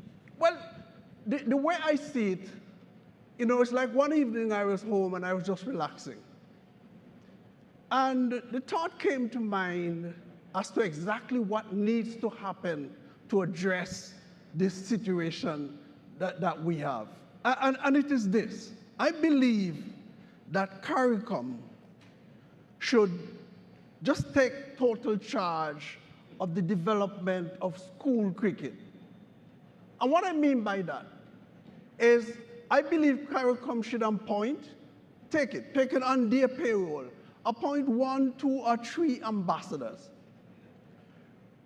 Connect with Cricket West Indies, you get a program that will be disseminated by these ambassadors. The role of the different islands would be to provide development officers. So the ambassadors go into each island, they work with the DOs who are going to go into the school to ensure that we have a system. We have a cricket system, not just an individual territory played cricket, but a system that will form the foundation to the development of West Indies cricket. If we address that, if we get that right, that will evolve into better clubs. So you're saying you want CARICOM to fund it, basically? Yeah, because let me tell you, I know Cricket West Indies don't have the resources to deal with it. And if you look historically at what has happened in West Indies cricket, is that schools, government has always taken charge of the school development. It is. Back in our day, it was probably not formalized because cricket was probably the only, or the main sport that was given the attention. But now we need to be intentional in terms of dealing with it. And that's why I'm saying, and those ambassadors need to report to CARICOM to say, where are we? What are our objectives? When are we going to get this done? Because I feel that if we collectively get this done, right, West Indies cricket is going to grow and rise back to the level that we were back in the 1980s or 1970s. So you're basically taking away the responsibility from Cricket West Indies? No, I don't think Cricket West Indies has ever had the responsibility of producing players. That's my point. The production factory is in the territories. I know, but I hear you, but the territories are funded from Cricket West Indies, so you understand? It's like a top-down approach. Shouldn't it not be that way? Where is the territories going to get the money from? Sponsorship? Where are the territories going to get the money for support? Sponsorship, or do they normally get it from Cricket West Indies, who gets their funding from the ICC? No, look, my point is this. My point is this. I want to fix the foundation, right? I know. Foundation. We all want to do that. Right. Which I believe evolve upwards to the clubs. As it is right now, support, and initially the support that the communities get, come from forming clubs and from the corporate entities within that particular territory. That's where they normally come from. And I don't have a problem with Cricket West Indies providing support at that level, because if you get it right, you don't have the challenge we're now having. Let me just make this final point. You see, what I'm seeing is that we have players at age 15 or 16 who are now learning, right, skills that was common at age 7, 5. All right, no, and that's okay. So that leads me straight to Doc at Queen's, Dr. Nigel Camacho, right? It leads me, the Queen's Park Cricket Club has been very successful in terms of its youth program unfortunately, we haven't seen that reflected in the success of Trinidad and Tobago many times. Why? No, that is a difficult question to answer, but I think, I think we have been very proud at Queen's Park Cricket Club in terms of the legacy of our club structure and in terms of our own grassroots program. Ably started, our program is a very mature program in terms of grassroots program, started by some of the founders of the club, including our cricket captain's father, Noel Gillen, and Mr. Brian Davis, who is here, a legend of West Indies cricket and of Queen's Park cricket as well. So we have been able to, in the last 20 years, been able to uncover the talents of Pollard, Bravo, and Narayan through our own little grassroots program. And yesterday I was a little bit taken aback by the fact that Miles Bascon and Mr. Inveron said that there was a gap in West Indies cricket at the moment in terms of grassroots. To me, I was talking to Enoch about it, that's a huge gap. By the time you uncover this potential talent, sometimes it's a little too late. And I think one of the good things that the clubs could do is bridge that gap. Dr. Shallow, I think the clubs should be called upon to bridge that grassroots. I know in Queen's Park, I could give an example. We've been able to work with the Ministry of Sport in Trinidad and Tobago, with our Minister Kudrow, the Ministry of Sport, in squash, completely different from cricket, in that we are fortunate to have a facility of a squash court in Port of Spain in Trinidad, the only one. But we have a grassroots squash program that, we're teaching the kids from the North schools to actually start and get engaged in squash. We do the same. We have our cricket administrator here in the back here, Mr. Brian Davis' son. And we have a cricket academy that runs at Queen's Park. And we feel that exactly what Mr. Lewis said in terms of working with CARICOM and Cricket West Indies in a collaboration, we can actually bridge that grassroots gap and start to uncover talent at a younger age and introduce them into the elite programs, and make Mr. Sami happy, where we start to uncover the talent earlier, develop them earlier, put them into rigid programs from earlier, and I think, everybody will be happy because the results, I think, will be almost instantaneous in the next 5-10 years. And then we'll see West Indies hopefully rise back up. Before I go on, I want to thank our Prime Minister particularly for making this happen. As we heard from our Queen's Park member, our legend of West Indies cricket, we like to hold on to Mr. Brian Lara, talk about this as a watershed moment. I believe it is a watershed moment. It's an opportunity for us. All stakeholders are here stating the case, and Prime Minister Rowley, I commend you for making this. I know, well done. This is indeed a superb moment. Having the legends here, having everybody here. One of my favorite leaders, Prime Minister Motley, taking time out from her schedule. This is how important cricket is to us in the Caribbean. In the West Indies, this is huge. Cricket is really, really important. And that's the other part. As a club at Queen's Park, particularly, you touched on it earlier. And in your opening address, Prime Minister Rowley, you talked about whether Queen's Park Oval will become irrelevant in terms of a venue in cricket going forward. I don't think so. This year, we have more international cricket at the Queen's Park Oval than any other year in the history of our club. But what we have coming up, in terms of what we have at the club is something that, Andy Roberts and Clive Lloyd touched on in terms of utilization of our legends. We have a museum inside the Queen's Park Cricket Club that could bridge that gap in terms of teaching the next generation that we're talking about the importance and the significance of West Indies cricket and what it meant to us as a people in terms of our fights and our struggles and our development as a nation, as a nationhood, as a region. And I think, it would be wonderful if we could collaborate, the ministries of sport, tourism, education, and culture in Trinidad and Tobago, work with us at the Heritage Museum at the Queen's Park Oval and utilize some of the assets we have inside of that museum to actually educate the next generation. All right, Doc. That was the paid advertisement almost. But thanks. Good one. All right. So, Professor Warwick, you are the educator here. Tell us a little bit about, in the region, we have always heard many times parents say that they prefer their son or their daughter to be involved in schoolwork rather than to be involved in sports.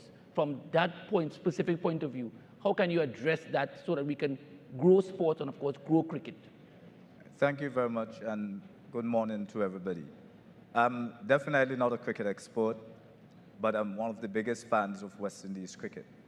And your question is a very pertinent one because I've lived through that. I have a son who plays for the West Indies team. And throughout his youth, I was told by my peers, why are you concentrating so much on cricket? He should be doing more schooling. Why is he not in university, and so forth. And that really is showing that in the Caribbean, we do not see cricket as a profession and as a big income earner. Well, I didn't buckle to that because I saw from early that where cricket was going. I just want to go back to something that I heard yesterday about very few of the youngsters know much about the legends. And that is really a shame. And I think what we need to do is to look at these things in an actionable way. How can we address that? I think we have to start in the primary schools. I know one gentleman made a point about the CAPE syllabus, but the reality of it is that it's just a minority of our young people going to be doing CAPE, just like it's a minority that's going to go to university. By the time you go to CAPE, that is upper six, you are in that 1.5% who are headed for tertiary education in the region. So you have to attack it at the primary level. How can this be done? In our school system and in the US and so forth, there's something called a basal reader approach, where every child is exposed to this basal reader. The US has it much more sophisticated. In the US, it's that reader, but along with it is what you call trade books. I am saying that the West Indies board can lobby with CARICOM because ministries do not write texts, but what you want is the adoption of text. So the West Indies Cricket Board can work with publishers, work with CARICOM, to come up with a set of trade books that will populate the school. So if you have 30, 50 books about cricket, the history of cricket, the great people who have played the game, the iconic grounds like Queen's Park and so forth, biographical moments in cricket, and you have those captured in short trade books, children would be exposed from early. The other thing I would say is that when we think about our coaching program, we have to think about education. Quite often we focus on the technical, which is the training part of it.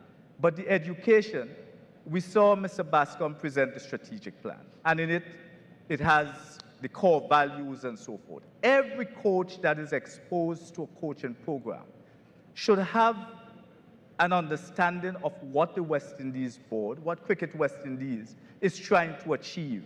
What are the core values? What are the competencies? What do you want to see cricketers do? Communication skills, leadership skills. You want them to understand financial literacy because these guys and girls are going to earn lots of money, but how do they invest? So it has to start with the coaches. When you have your meetings with young players, they should be asking them to communicate, as we heard Mike Finley spoke about yesterday. Identify what those core values are. And in terms of education, Cricket West Indies and the local boards themselves have to place prominence on education. And by education, I'm not talking about the traditional academic education. That is important. It is very important. You have to focus on that also. But you have to focus on the holistic person. What do you want to see of our youngsters?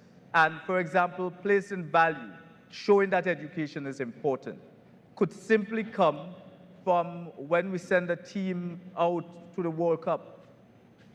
Do we think about these 17-year-olds and 18-year education? Well, we have the man who we could ask. Do we send the tutor with them? Darren Sammy, in terms of the World Cup, obviously, and in terms of the future of West Indies cricket as the coach, are you getting the support that is required?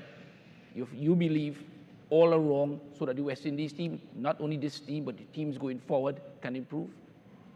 Yeah, just to echo what he just said, when I took on the job, my first thing I spoke with President Shallow, what is the vision of West Indies cricket? Chairman Desmond Haynes is there understanding what he's looking to do with my vision. So understanding what is required, that's how I operate. First understand what is required, then put the processes. PM Motley said yesterday, if we don't invest in the personal development of our players, we cannot invest in the collective success. So my job has always been, what is the process and what is important?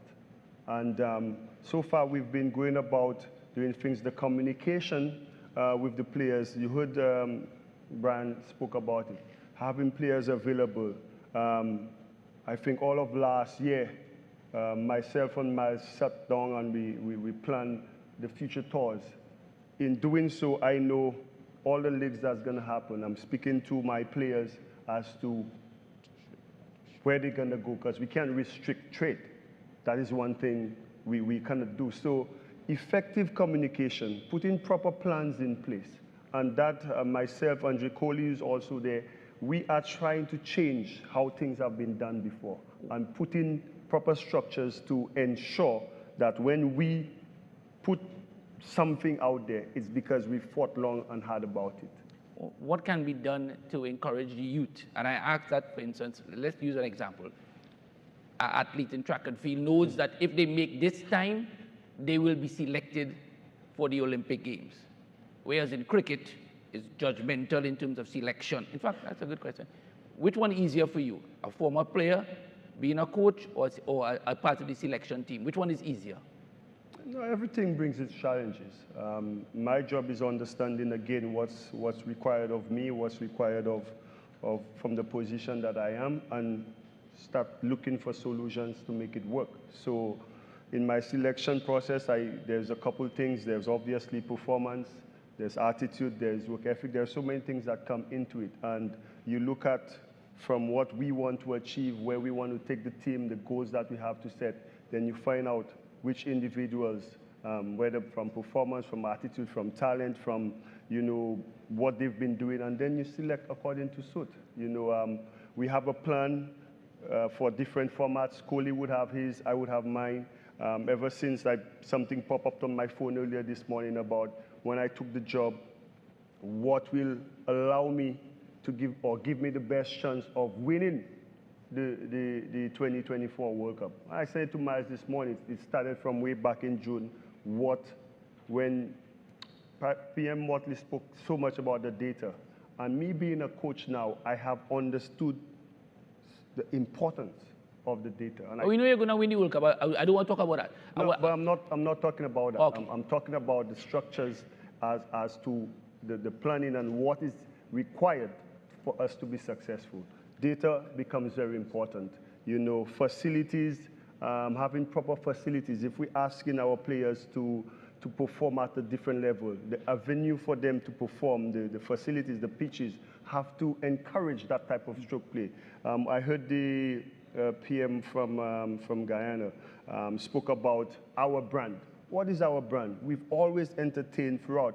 We are loved still around the world because of what Sir Gary and Sir Clive Lloyd and all these guys did before. And we have to continue that brand. How are we going to do that?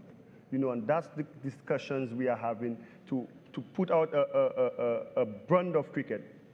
Firstly, that's entertaining. Firstly, entertainment brings sponsors. The brand is good. Sponsors want to associate with something that's great. And again, is putting the measures in place. And that's all I'm concerned about. All right, hold on. As you mentioned sponsors automatically. Mr. Bazarat, I know recently you mentioned lack of sponsorship. How is that going to affect Trinidad and Tobago cricket? And you mentioned there are reasons, obviously, for that. What is being done by Trinidad and Tobago Cricket Board so that sponsorship could resume?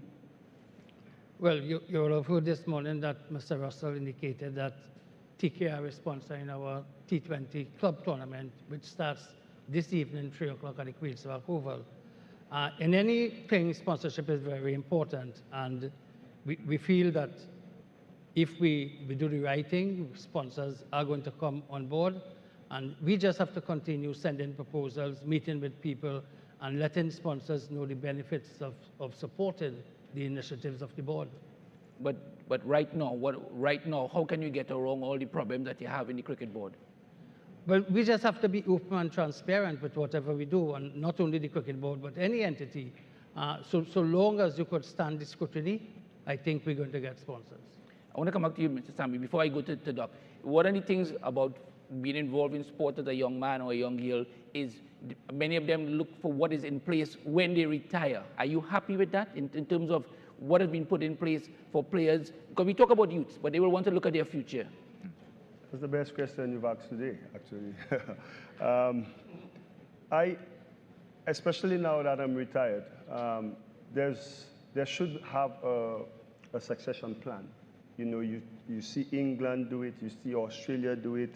I remember speaking to some of the guys, you see from one retiring straight they venture in. It's because 2 years in, when you know somebody's going down the hill, the Players Association have these conversations. What are you looking to venture in? What are your interests? And then they start preparing for us. And that also contributes in our game today, because if you look at all the leagues in the world, it's only our top players that we have developed. But if you look at in the coaching system, West Indies have no representation. So how is it they are using all the other leagues to further develop the players? An Australian will not pick, let's say, use an example, a Romario Shepherd ahead of Estonia's. It will not happen. And again, if we had a proper plan for all these great players we have here, you heard they're not around, but if we had a structure in which that could invite them back into the system, then I'm pretty sure all the great players we have, they'll be coaching all around the world. This now creates other opportunities for our young players, our fringe players in the Caribbean. Oh, I'm coaching over in Sussex. I could bring on Romario Shepherd to come across. So, and that's not only in the continuation of the game, but I learned to eat with a knife and fork right here in Trinidad on a development course, on a development program held by the WICB. Back in the day, Michael C. Prasad and all these guys. So again, the important thing PM Motley said is investing in the development. So I know, first thing I heard, Scotiabank was in charge. They used to have seminars, come and talk to us about money. Because one day you hear struggling to get food, and then another day, like for instance, Shamar Joseph, where he came from, now he's taken the world by storm. We need to have proper structures in place to help further develop that, you know, and I believe conversations with the Players Association and the board could put something in place to help players transitioning after retirement. Doc, I know that there's a West Indies Players Retired Association. This one is a big one for me. Itching, Andre, you know, this one is a huge one. I think Johnny Grave knows, Dr. Shallow knows. In 2013, the West Indies Retired Players Foundation was created as a subset of the WIPA. And the intention of the West Indies Retired Players Foundation was to be an autonomous group with accountability and oversight by the board and by WIPA in terms of meeting the needs of these legends. The BCCI gifted the formation of the West Indies Retired Players Foundation $500,000 US, right?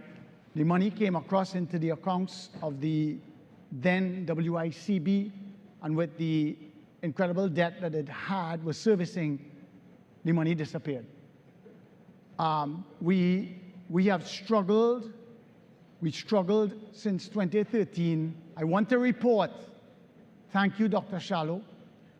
Thank you, Mr. Grave, that this month, the money finally arrived in the account of the Retired Players Foundation under Chairman Patterson Thompson and the board of the Retired Players Foundation, after what Prime Minister Motley said, Andy Roberts and Clive Lloyd talked about a sustainable mentorship program. Everything you just touched on in terms of a sustainable mentorship program to encourage the youths.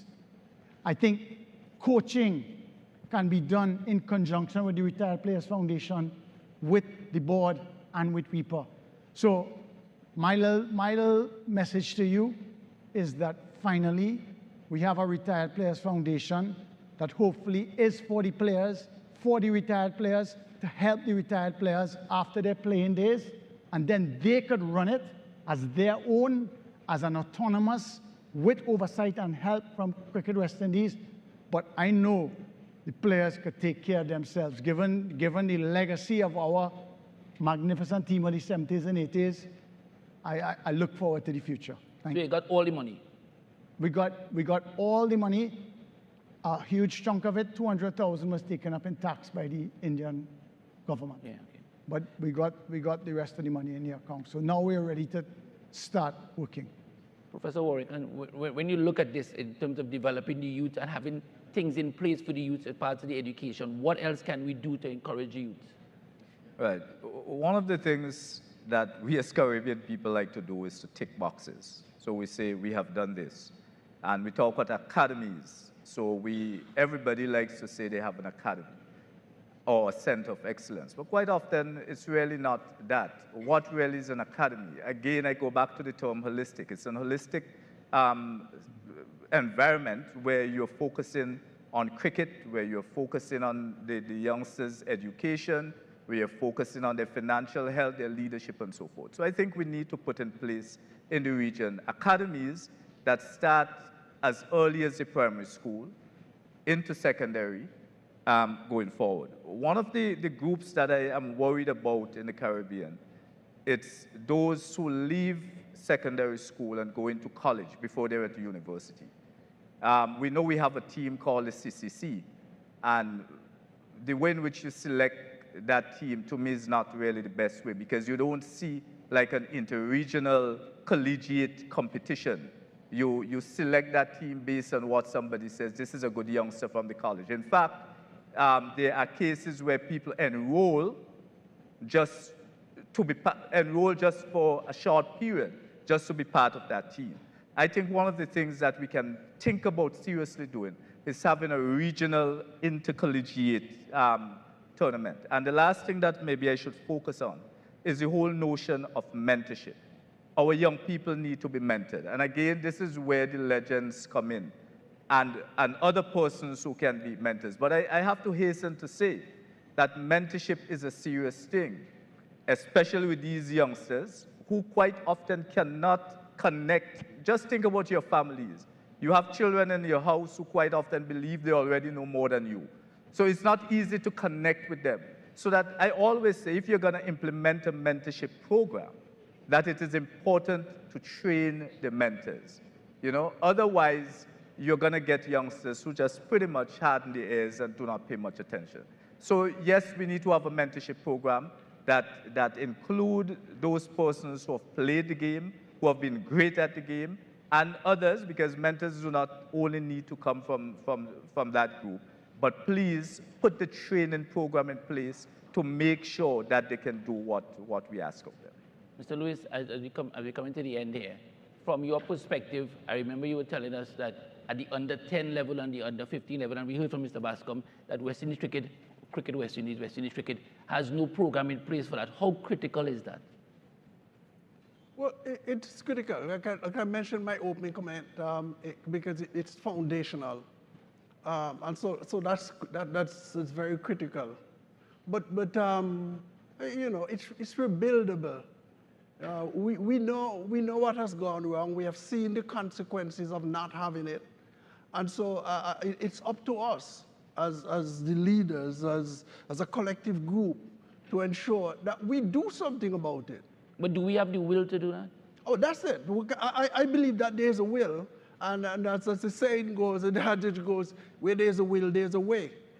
We need to lead because we're leaders, right? We can't sit back and expect the youths to all of a sudden assume these positions without guidance from us.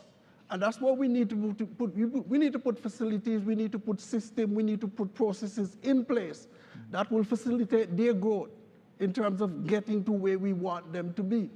And so I believe that with the will and with the support, this conference is an indication that there is the will.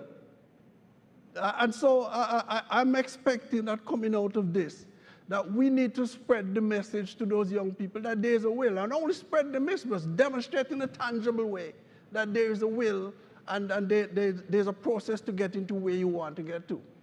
All right, there'll be no question and answers for this segment, I've been told. So as we go, I'm going to leave you with the final word, Darren Sammy, in terms of what do you tell the people in Trinidad and Tobago, the Honorable Minister of Sport and Community Development. We have I Choose Sport, which is going out to all of everybody in Trinidad and Tobago, all these schools.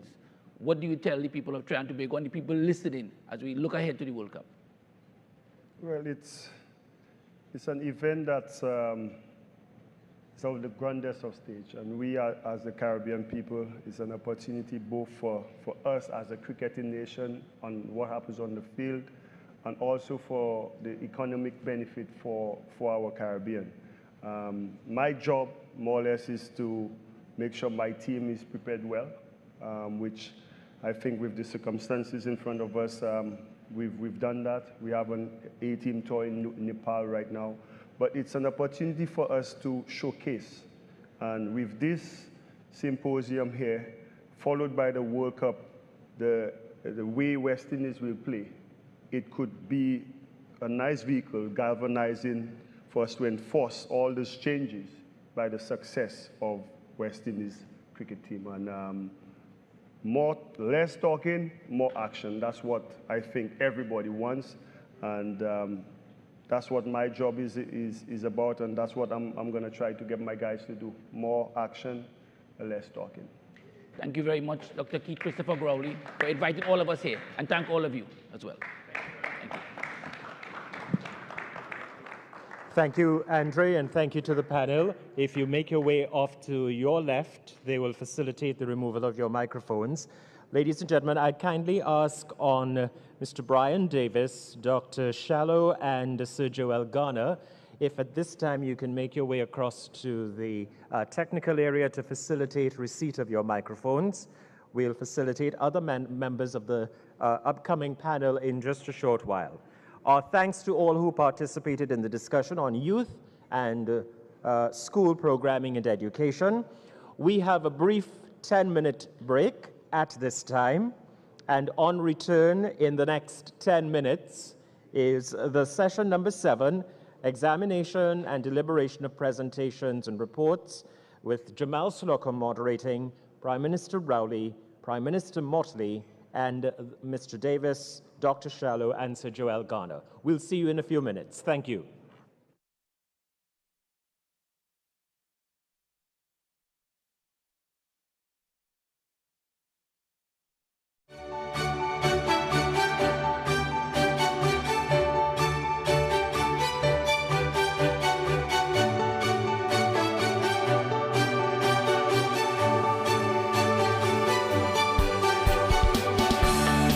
When they come out, when the live come out, I play now.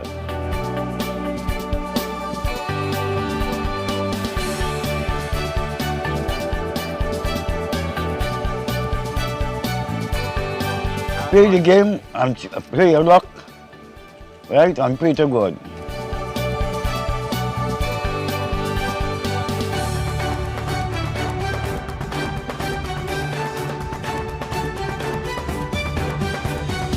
They win for life, all the time.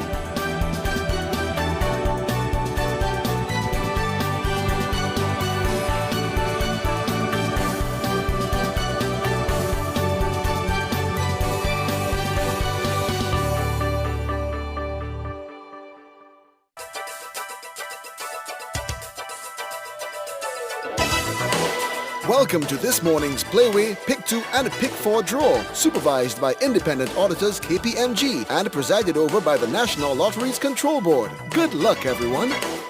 Good morning. Welcome to NLCB's Playway Pick 2 and Pick 4 draw for Friday, 26th April 2024. First we draw this morning's Playway number. Winning number, it is 23. Lucky Markets House, that's number 23. Our Mega Mix machine is now loaded with a Mega Bonus Ball in each chamber. Should a Mega Bonus Ball call, you win $36 for every dollar wagered. $80 with the Mega Ball, $100 with a Mega Ultra Ball, $125 with a Mega Extreme Ball. And now for our Mega Mix selection.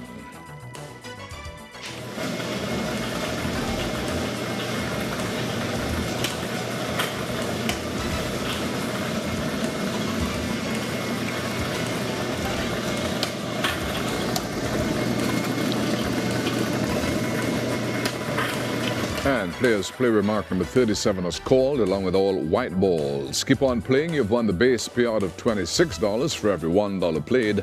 You could win more when the Mega Bonus Ball calls. And now we join this morning's Pick 2 numbers.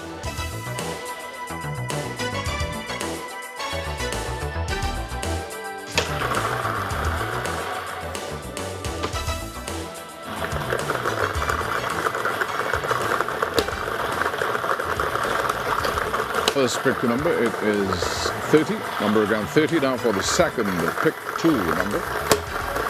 And the second pick 2 number, it is 23. Our pick 2 numbers are 30 and 23 in that order.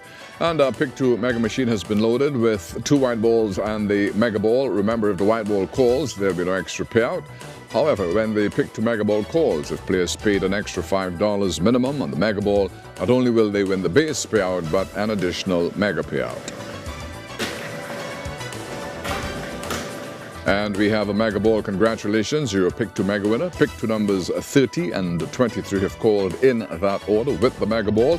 Not only have you won your base payout, but the additional Mega payout. And now for this morning's pick 4 numbers.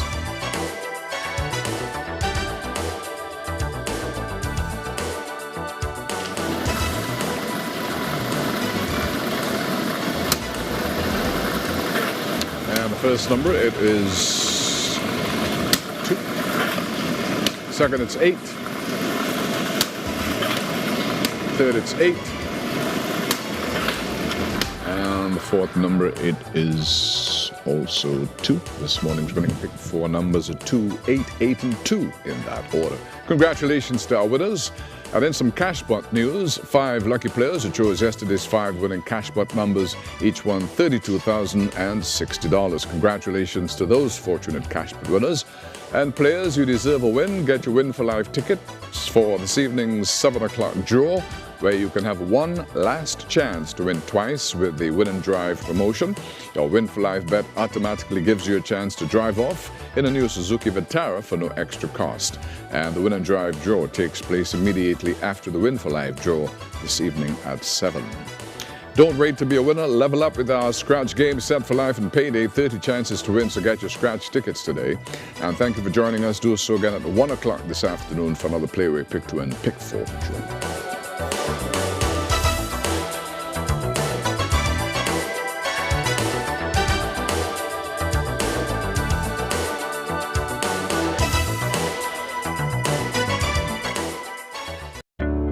Prepare for a revolutionary conference to transform your mind and rejuvenate your spirit. Join host Dr. Eve Abraham and a team of clinical professionals from the United States and Trinidad and Tobago, April 26th and 27th at the Dr. Levi Duncan Convention Center, Shogunas, 9 a.m. to 1 p.m. and 7 p.m. service.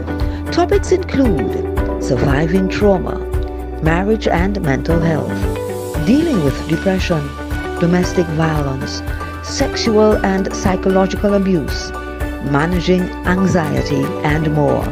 Don't miss this unique convention, the Kingdom Mental Health Summit, a conference where the spiritual meets the clinical, guided by the Holy Spirit.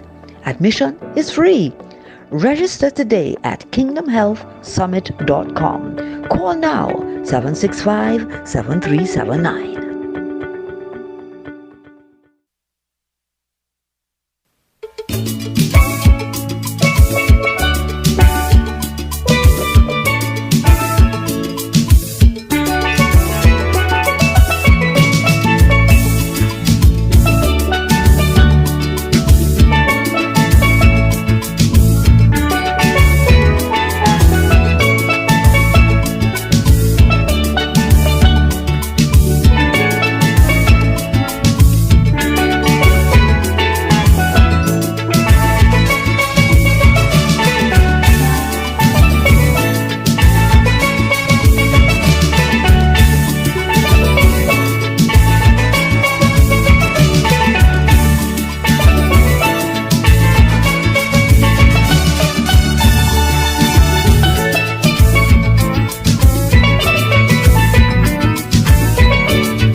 The winning numbers in the National Lottery online draws for Friday, 26th April 2024. At 10:30 a.m. Playway, the number 23 house. Pick to numbers 30 and 23 in that order. Mega Ball called. Pick 4, numbers 2, 8, 8 and 2 in that order.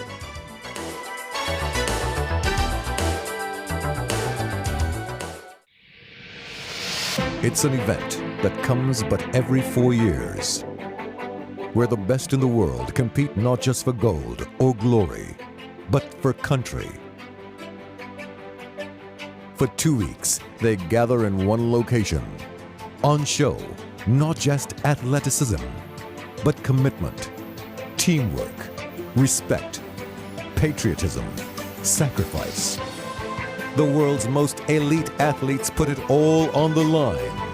We share their joy in victory, as well as their sorrow in defeat. But through it all, we live their dreams and honor their passion. In a city built on love and romance, hearts will be broken. The 2024 Olympic Games from Paris. Catch all the action live on TTT.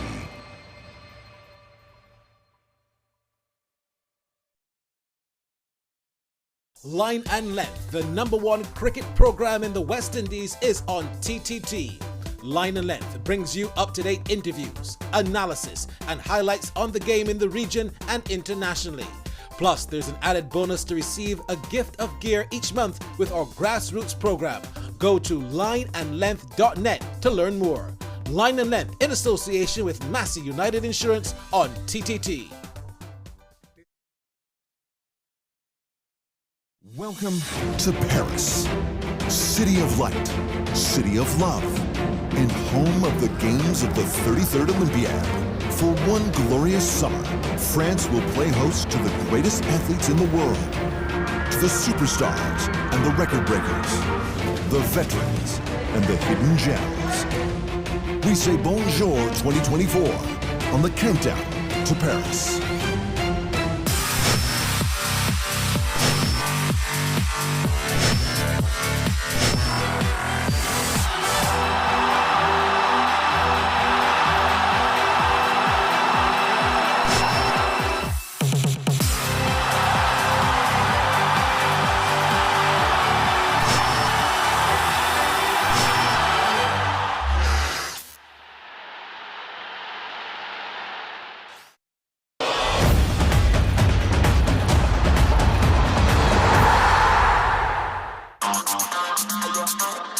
What do you see when you look closely at the emblem chosen by Paris 2024?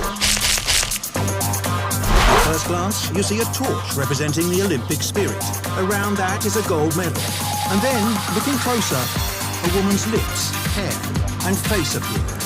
It's Marianne, an allegory of freedom and strength, the national symbol of the Republic since the Revolution, and she embodies the national motto of liberty, equality, and fraternity. She lends a human face to the Olympic Games, standing for the people and with the people. She symbolises female emancipation and a strong signal that sport and its governing bodies are finally evolving.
Climbing was only introduced to the Games in Tokyo, but it immediately captivated spectators and returns more popular than ever.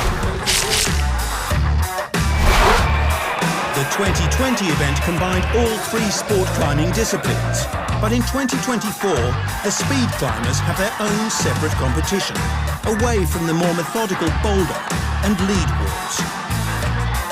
It will only serve to increase the exposure for the speedsters, who race up a 15-metre wall in a matter of seconds in head-to-head contests designed perfectly for television.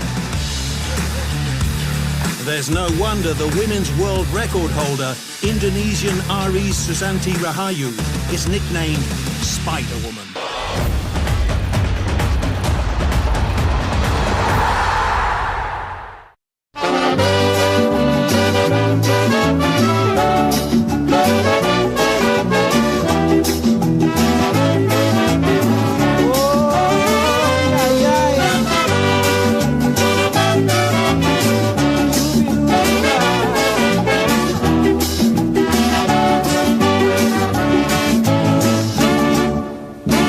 Trinidad is my land, and of it I am proud and glad. But I can't understand why some people just talk it bad. But I know all of them we running them out. Don't know where they're talking about. They would paint your black every day, and the right things they would never say. Like our sportsmen being rated among the best. Our scholars have sit and passed every test and put us right alongside the rest. But then our pitch lake is the greatest one of its kind. Our sugar and oil is really refined. So you see, friends, this is a real thing, so no man's mind. They just talk some nonsense. Me ain't know where they're doing it for. About so much violence, man, you would swear that we fighting war. Of course, we have we delinquents to face, but just like any other place, look, things that I say about here is really too much for me to bear, because my people are daily making progress without any form of stupidness, and in this way we must gain success. For when we move in, we all move as one body, no bickering between you and me. For our policy stands for racial equality. Now when a stranger spending a little time in this lovely isle, every day you see him, he always have a hearty smile. When his time is up to depart, he would say with pride in heart, I'll be back, you could bet your life. And if I can't come, I go send my wife. And then he'll tell you, he really wants her to come, to drink some rum and have plenty fun in this good. This is TTT. We interrupt this program to bring you this special broadcast. We apologize for any inconvenience. Moderating this discussion will be Mr. Jamal Slocum, and the panel will consist of Dr. Donald and Chair of the CARICOM Prime Ministerial Subcommittee on Cricket, the Honourable Mia Mottley, Prime Minister of Barbados, Mr. Brian Davis, cricket legend, Dr. Kishore Shallow, President of CWI, and Sir Joel Garner, cricket legend. I'm always very cautious when they start adding handles on a program. Thank you very much, Mr. Garner. Ladies and gentlemen, let's welcome Jamal and the discussion. All yours. Good morning once again. This isn't no time for playing. The fool nor making no sport. This is cricket. Words of Kamal Brathwaite from the poem Rights. We're going to get straight to the point. It's been 2 great days, and we just want to hit the nail on the head now. It's going to be somewhat of a SWOT analysis, but we want to focus the discussions on the recommendations coming out. What are our strengths? What are our weaknesses? What are the opportunities that are before us? And what are the threats to cricket West Indies, or should I say West Indies cricket? Prime Minister Rowley, first time on the panel for the last 2 days. We want to hear from you first. Based on what has been discussed these last 2 days, we heard the recommendation from Brian Lara. We heard the recommendation as well from Enoch Lewis and Darren Sammy, speaking specifically to getting, or improving rather, the standard of cricket in the primary as well as the club cricket levels. What can the governments of the Caribbean do to address this specifically? Well, I like this. I usually shy away from ascribing a role to government because that has some inherent dangers. But if we look at our challenge in the context of our strengths, weaknesses, opportunities and threats, I think that would be a little more useful in identifying specific assignments for stakeholders. Okay. I would think that the major strength of West Indies cricket is its foundation, it's like the legacy foundation. We do have a strong foundation. We cannot be viewed as, or should not view ourselves as strangers in this paradise. And the other strength that we have is that the general acceptance of this sport as part of our heritage is something that has great value in building the fan base that CPL made reference to this morning. If we do things right and acceptably, that is a strength. And we have been seeing one of the weaknesses that we don't have corporate support. Okay? We do have a small corporate base in the Caribbean as compared to worldwide. But nobody going to put their money into a sport or in any place as part of their public relations expenditure if they're not sure that the money would be spent on what they want to spend for, or if the thing is not a positive overall exercise that they want to associate with. And so we're going to be very careful with that. I mean, stories about fraud in local bodies and accounts, those kind of stories are a no-no for attracting sponsorship. And of course, underperforming on the field is also. Everybody likes a winner. I want to be associated with it. Threats, I think the biggest threat that I could see, again, came out in some of the conversations, the need to take care of the nursery, the early day youngsters, the school program, the attention to reversing the decline in club cricket. Okay. And in terms of opportunities, I would say that the world is now our oyster. The question is, can we overcome the current to get involved in world cricket in a way that we are not only a passenger, but a real contributor and a beneficiary of the largesse that is now in cricket, because television has brought the world into cricket as contributors.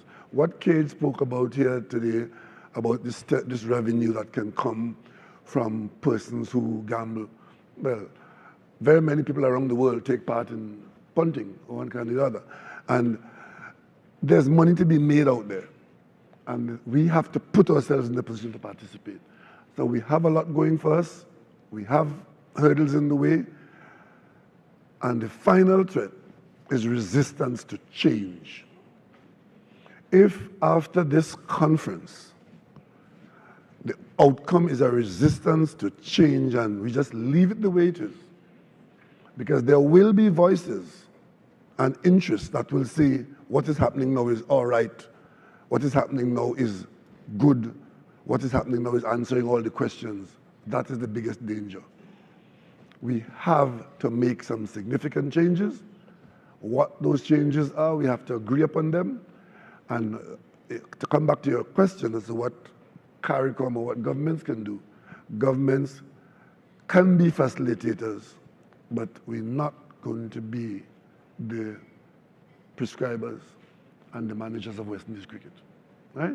Sure. Hope I didn't confuse you. No, certainly you haven't. Certainly you haven't. But based on your comment of the threat, we recognize that at the nursery level, the stage where we traditionally incubate the talent from the primary level and at the club level, I want to come across to you, Mr. Garner, specifically to speak about the role of the legends. We recognize that there is the West Indies Retired Players Foundation. We also recognize that Sir Clive Lloyd mentioned yesterday as well that there needs to be some form of mentorship, and Prime Minister Motley would have suggested that. How can you see this working, and what will be your recommendations in this regard? I can see it working in more ways than one. Let me say to you that I watch a lot of youth cricket or junior cricket in Barbados. Our cricket is strong at junior level. Irrespective of whatever people might say or might think, our cricket is very, very, very strong up to under 19. I just want to change gears with you for a minute. And I think that where we missed out is, or we are missing out is that from the time those fellas get 19, 18, 19, we lose them somewhere along the way, and then maybe one or two will come back into the game. For the last 30 years, West Indies cricket was the whipping horse for everybody in the region, if you like it or not.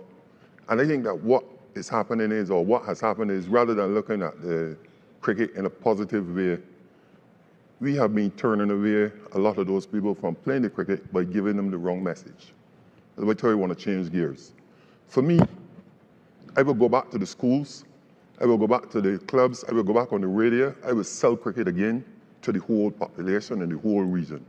This is the only way that we can really get back what we've lost, is by saying, okay, we had a bad run. Let us sell cricket. Let me say to you, Jamal, cricket is the best job I've ever had. I've gone all around the world free, and I had fun representing the West Indies. I don't think I'll ever get another job like this. I was a civil servant after, but this is the best job. Cricket is the best job I've ever had. So for me, when I talk to the youngsters, I keep saying to them, hey, people talk about football and basketball and everything. I say, we had 360 test cricketers or more. How many professional footballers you had around the region? Maybe 10 in all the islands. How many basketballers? 3. So for me, I look at it differently. I look at it as an opportunity. So I say, let us get back to selling cricket to all the people around us. It is the only thing that keeps us together. Excuse me. It's the only thing that makes us strong, and it's the only thing that will always keep us together. So that to me is get the elephant out of the room, get all the different things that you got. Let us get back on track. I don't want to deal with the negatives. Let me just look positive. And I will hope that after this, we can take all of the good parts, or all the good things that were said about this conference, and put them into West Indies cricket and take us forward. Now, I use another analogy. I had a foot problem. I had a knee problem. I didn't go for a shoemaker. I went for a surgeon. And I'm saying is that if you, not saying that people who don't play cricket or who haven't played cricket at highest level can't play or won't be able to play, but what I'm saying is that we have a part to play. And I think that given the opportunity, any one of the fellas who played with me or after me who is still around will do it. If you go to our cricket, we have most of the fellas who play for the West Indies who are still involved in National Sports Council in Barbados and in schools cricket. So there's no disconnect. My only thing is that I think that because we've been beating cricket for the last 30 years, let us put all of those things behind us and look at a new dispensation and deal with the issue at hand. Prime Minister Motley, I want to come to you on the point of selling cricket. We heard yesterday in one of the very first comments, I believe at table number 17, the gentleman is still there, the educator who spoke about cricket education in schools. Dr. Warrican from the University of West Indies mentioned it again today. What can we do to really get our young people appreciating the impact of our legends, what cricket means to the West Indies? What can we do that is quite tangible for the young generation? We just need to do it. The reality is that getting CXC to include history of West Indies cricket as part of the syllabus is too easy. And at the end of the day, if I'm doing English literature, why am I not reading beyond the boundary? If I am doing mathematics, why am I not using precepts and principles and content that is brought from West Indies cricket? With respect to the primary schools, Joel made the point, we have a reasonably strong primary school program. We have the Herman Griffith tournament. It was disrupted during COVID, and the clubs were disrupted. And I think that I've gotten a greater sensitivity. Last year's budget, we put $1 million for all clubs, not just cricket, because we understood that the clubs needed support because they had no revenue coming in for 2-3 years because of COVID. I'm leaving this meeting with even a greater sensitivity to things and interventions that we have to make to further expand the base, Joel, in the primary school system. The cost of gear is ridiculous. And I said to Johnny Gray, why aren't we pooling procurement to be able to reduce the individual costs of gear across the region? Because tell me how many households can afford $500 in gear. Can't work. And therefore, I'm certainly going to use the Arts and Sports Promotion Fund in Barbados. I've told the BCA secretary that please let us get a proposal to make sure that those who really are interested, that we are there for them. But gear is one thing. The mentorship, I go back to it. Mentorship is key for us fighting crime. Mentorship is key for us building productive citizens. Mentorship is key for us building the best cricketers and sports people that we can have. And therefore, I feel that we have to have a more structured relationship. And if the governments have to work with the different associations to make that happen, let us make it happen. When I saw Michael Holden yesterday's presentation, it went to my core.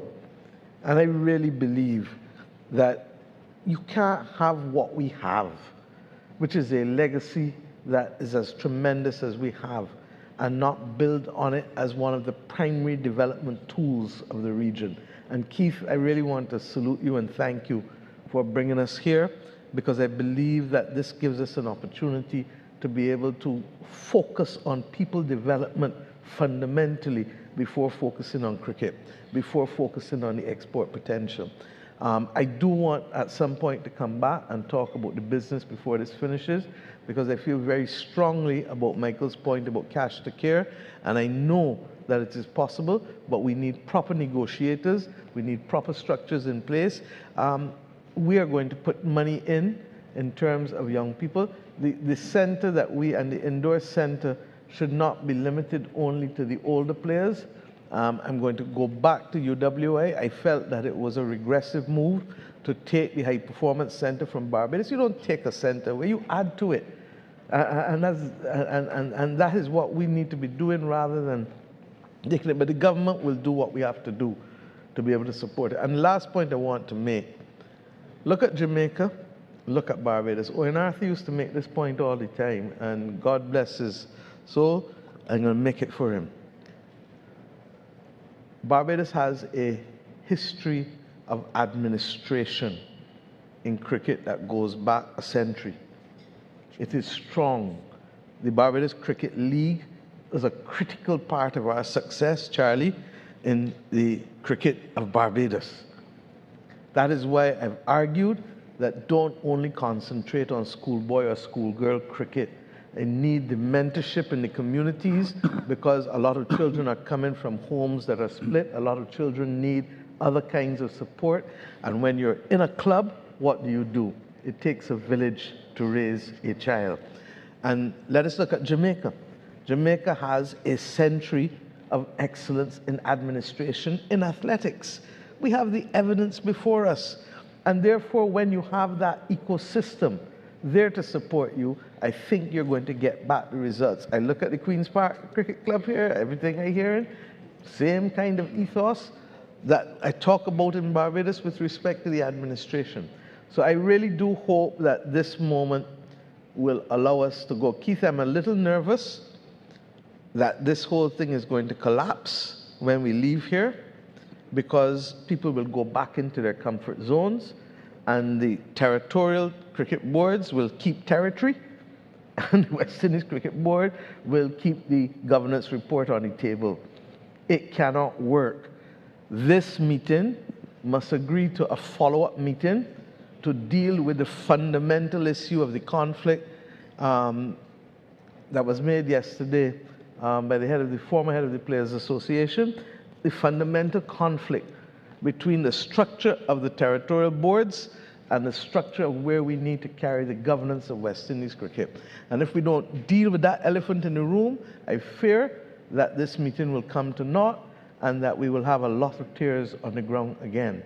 The example that I leave us with is not a cricketing example. West Indies, Sea Island cotton is among the best, if not the best, in the world. The problem is that it has been strangled by a governance structure that was settled, I believe, in the 1930s, that has it, WISICA, West Indies Sea Island Cotton Association, as a non-governmental association that has no capacity to gain profit. So nobody comes to work any day to make the product a viable product. Similarly, until West Indies cricket can separate itself between a commercial arm and a strong development arm, we're going to continue to have conflict and territorial fights and island rivalry and all of the things that run counter to us putting our energies into one pool. And I therefore hope, Keith, that we can set a time frame for the engagement. It is going to need maybe some facilitation, maybe not. So I end there. I'll come back on, if there's time, on how I feel we should be dealing with CPL and the others going forward. Well, President Shallow, Prime Minister Motley spoke about the same thing remaining. How can we change the status quo? What are the tangible things? And I beg to ask you for some specific points of how we think that we can address some of the challenges, and I should say the next steps forward. Yeah, thanks, Jamal. And again, I don't know if I'm going to get another opportunity before the day ends. So I just want to again thank Prime Minister Rowley for facilitating and hosting this symposium, and to thank everyone for their participation. It has been a fantastic couple of days discussing West Indies cricket, and I'm quite confident that we're going to see some fruits out of these long hours. We have heard challenges. I believe that we'll be, and being quite frank, we'll be foolish to continue ignoring these challenges that we have heard for decades, right? But I want to say that we have to look at our holistic development if we are talking about sustained success for West Indies cricket, right? And when Robert Washington was up earlier, he spoke about, and he's a corporate attorney established in the US and other places, he spoke of the need for strong governance. And I do agree with that 100%. I also agree with him when he spoke of you need finance to make your system work, to make your company successful, right? And in our case, we have to continue developing our cricketers, which means we must have a very strong cricket landscape at the bottom, right? So I spoke to a couple of persons before, and we heard of, lack of school cricket. Club system is very poor, at best subpar. We cannot afford to just focus on one era of cricket administration, right? And yes, I admit it is quite easy at times, and I must say this, that, and we have remained silent on this matter for the 2 days that we have been here. Probably one of the only things missed is the fact that, and they're almost sitting targets, right? The territorial boards. But we have to remember that these people at the territorial boards are volunteers. How can we support them to implement these systems that we need? Because we spoke about it, we have heard it. That is where players are being produced. And yes, Cricket West Indies is going to continue supporting them as best as we could. But we have to do that at the national level as well, right? And until we put these systems in place nationally, where we could strengthen the grassroots program, strengthen the administrators? How can we incentivize young professionals to get into local cricket administration? Currently, the issue is that we have persons who, probably retired, some persons probably unemployed and offering the time. But if you're a real professional, it is very difficult to commit your time because it is difficult, it is time consuming, and you have to make sacrifices, right? So while we hear about the need for improvement at the territorial board level and throughout the entire system, spare a thought that we also have to lend support to these people, right? And I believe if we address the issue at the national level, right, while we find resources in the suggestion there, and Prime Minister Martin and I have spoken about it, and I think a lot, hopefully at the end of the symposium, we all agree that we definitely need a commercial arm to be self-sustainable at Cricket West Indies level. So if we improve that, we improve our cricket system through Miles and his team and so on, and then we accept that we need to look at ways of improving our governance. President Shallow, on that point, governance. It has been the discussion from time immemorial. What can happen coming from this meeting, this conference, specifically on governance? What can we do? What should be the next steps?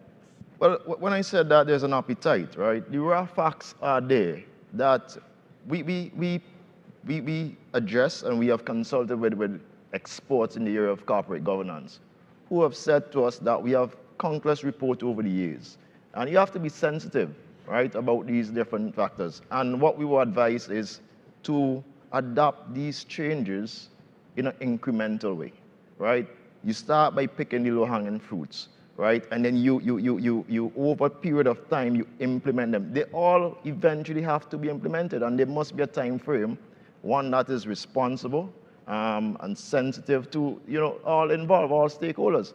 And I think it is a case now where we have had, and some cases where the entire board has voted for changes, and there are a couple who still have their reservations. We have to sensitize them, and I'm very confident that leaving here, some of them are in this room who had reservations, that they would have heard from PM Motley, they would have heard from PM Rowley, President Ali and others, that we need to embrace change, and it's as simple as that. So we expect coming out of this forum, right, I would suggest a meeting sooner than later with the Prime Ministerial Subcommittee for Cricket, PM Rowley as chair, with maybe the regional presidents, and we agree to embrace and adopt these changes, right? And there are a few other suggestions that I have, but I don't want to, I see the clock ticking. That's fine. Jamal. So, but we have to embrace everything that persons have said in this forum, right? And adopt these changes swiftly and hold each other accountable.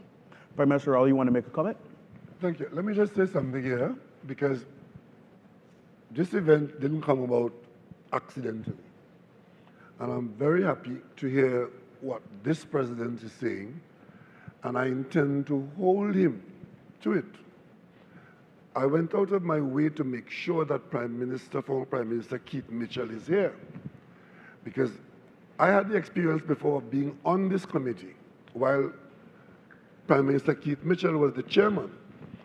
And many of the issues that were aggregated here in the last 48 hours were in front of us at a meeting with Cricket West Indies. And the approach of Cricket West Indies, that institution, was, we are Cricket West Indies, Inc. OLIA, meaning the political directorate of the division, job is to make sure that school cricket produce cricketers, and when they get to the level of being utilized in the professional realm, we will then use them as Cricket West Indies, Inc. thinks. That has been the approach.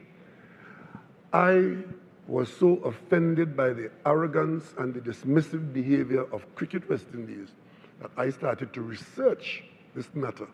And I spent the last 4 years being able to come here as Prime Minister of Trinidad and Tobago, representing CARICOM's Committee on Cricket, to bring this about. And be under no illusion that when we leave here, nothing ain't gonna happen. Something is going to happen. Excellent.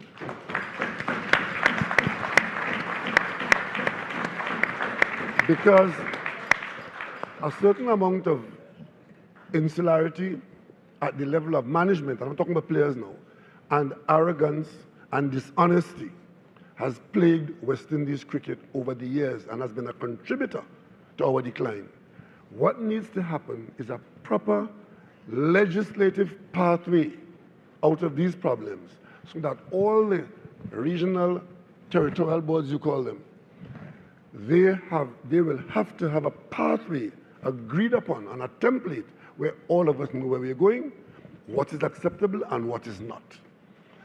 You look at sport in the United States, where I think is one of the best arrangements you can look at, whether it's basketball, whether it's baseball, whether it's football. Coming out of schools as an arrangement, which is heavily operated by parents in the program. Then you go to college. When you're in college, you can't just get up in the college and become something because you show talent. There's a structure into which you go. It is legal, it is enforced, and it has a future, and it has consequences. And it goes all the way to the few millionaires at the night of the selection of the draft, like happened last night with NHL. So we need to have that structure in place. And there are too many excuses to preserve the failing status quo. And you've been inviting CARICOM and the governments to do this and to do that. The one thing the governments can do, in fact, there are two things the government can do. One is to use the legislative arm of government to legislate a structure, which we all have to agree upon, cooperate and agree upon that. That is where the governance change can come. And secondly, it appears as though the bulk of the structures, the infrastructure in the region for the game are under state control. And that gives the government and the state input some presence at the table. And I intend to report back to CARICOM what has happened here, what we have done, and the heads of government will decide then what the next step of CARICOM is. And I trust that there'll be an engagement between CARICOM and Cricket West Indies towards bringing about this change, and the appetite that you speak about, that appetite has to be reflected in a willingness to bring about the modernization of a governance structure for cricket in the Caribbean. That's what I think. Thank you. Prime Minister Rowley, I just want to note as well, just for the avoidance of doubt, that Prime Minister Keith Mitchell, former Prime Minister Keith Mitchell, has been retained. He's actually the chair of the Stakeholders Committee of Cricket West Indies presently. I want to go to you, Mr. Davis. Can you tell us very shortly, and I know this is your first opportunity to address the conference, can you tell us from your perspective as a cricket luminary as well, not only a legend, what are some of the opportunities that can come out of this conference? Where do you think we need to go from here? First of all, good day, everyone. I am very privileged to be in the presence of Prime Minister Rowley and Prime Minister Motley. Thank you for having me here. Yes, I think that we have a lot of unhappiness in cricket in the West Indies, which everyone knows, and that's why we are gathered here. And how do we make youngsters happy? The first thing we have to concentrate on now is our West Indies team that's going to play in this World Cup. We have to start at the top. We have to start there, we have to perform well, we have to get youngsters interested and happy to see their team performing and performing well. We have to move that way. Eventually, we have to get a system, a structure. This is the word bandied about right through this conference. But we need to get that structure where we start with teachers at schools, or the selection of particular teachers or people who love the game of cricket. And then every school, which even at lunchtime, they play some cricket, a bat and ball or whatever it is. I remember at Belmont Intermediate when I was a boy, they had a school match every lunchtime. They played there. When you went to College later on, you went out and you went to the grounds and you played in the afternoon. And this thing about university education and go on and so on, we have Derek Murray here who went to Cambridge and so on while he was playing for the West Indies. You know, and I've had people come to me for advice about their sons and asking me about their sons. One of them right now is playing for the West Indies. And asked me, said, he's 20 years old. He wants to play cricket. This is parents. But we feel that he should be going to university. You know, he's going to, what do we do? I said, give him 2 or 3 years. Let him enjoy what he's enjoying, which is cricket. Let him love it. Let him play. And at that time, he can still go to university. Afterwards, we feel, boy, that is too tough. I can't make that. But he made it in the West Indies team. We have people like Frank Worrell, who went to Manchester University and got a degree. We have cricketers I have met in India, throughout India, who are university graduates playing Test cricket. So those parts of the action I see as developing study and cricket together. I'm not straight from your point, but this is what I wanted to get out of my system, that it can be combined, the study, not because, all right, he's a bright boy, we forget about him. No, they can still play and they can still study. Thank you so very much. I know that one of the talking points has been, that has set the tone for the entire conference, has been we need cash secure. And in the last few minutes, I want to ask you, Prime Minister Motley, specific to the CPL contract, as well as specific to Cage, what do you believe can be the next steps in those regards? Well, let me start by saying that I can't practice law anymore as a Prime Minister. But having established that caveat, I think there are 2 points I want to make.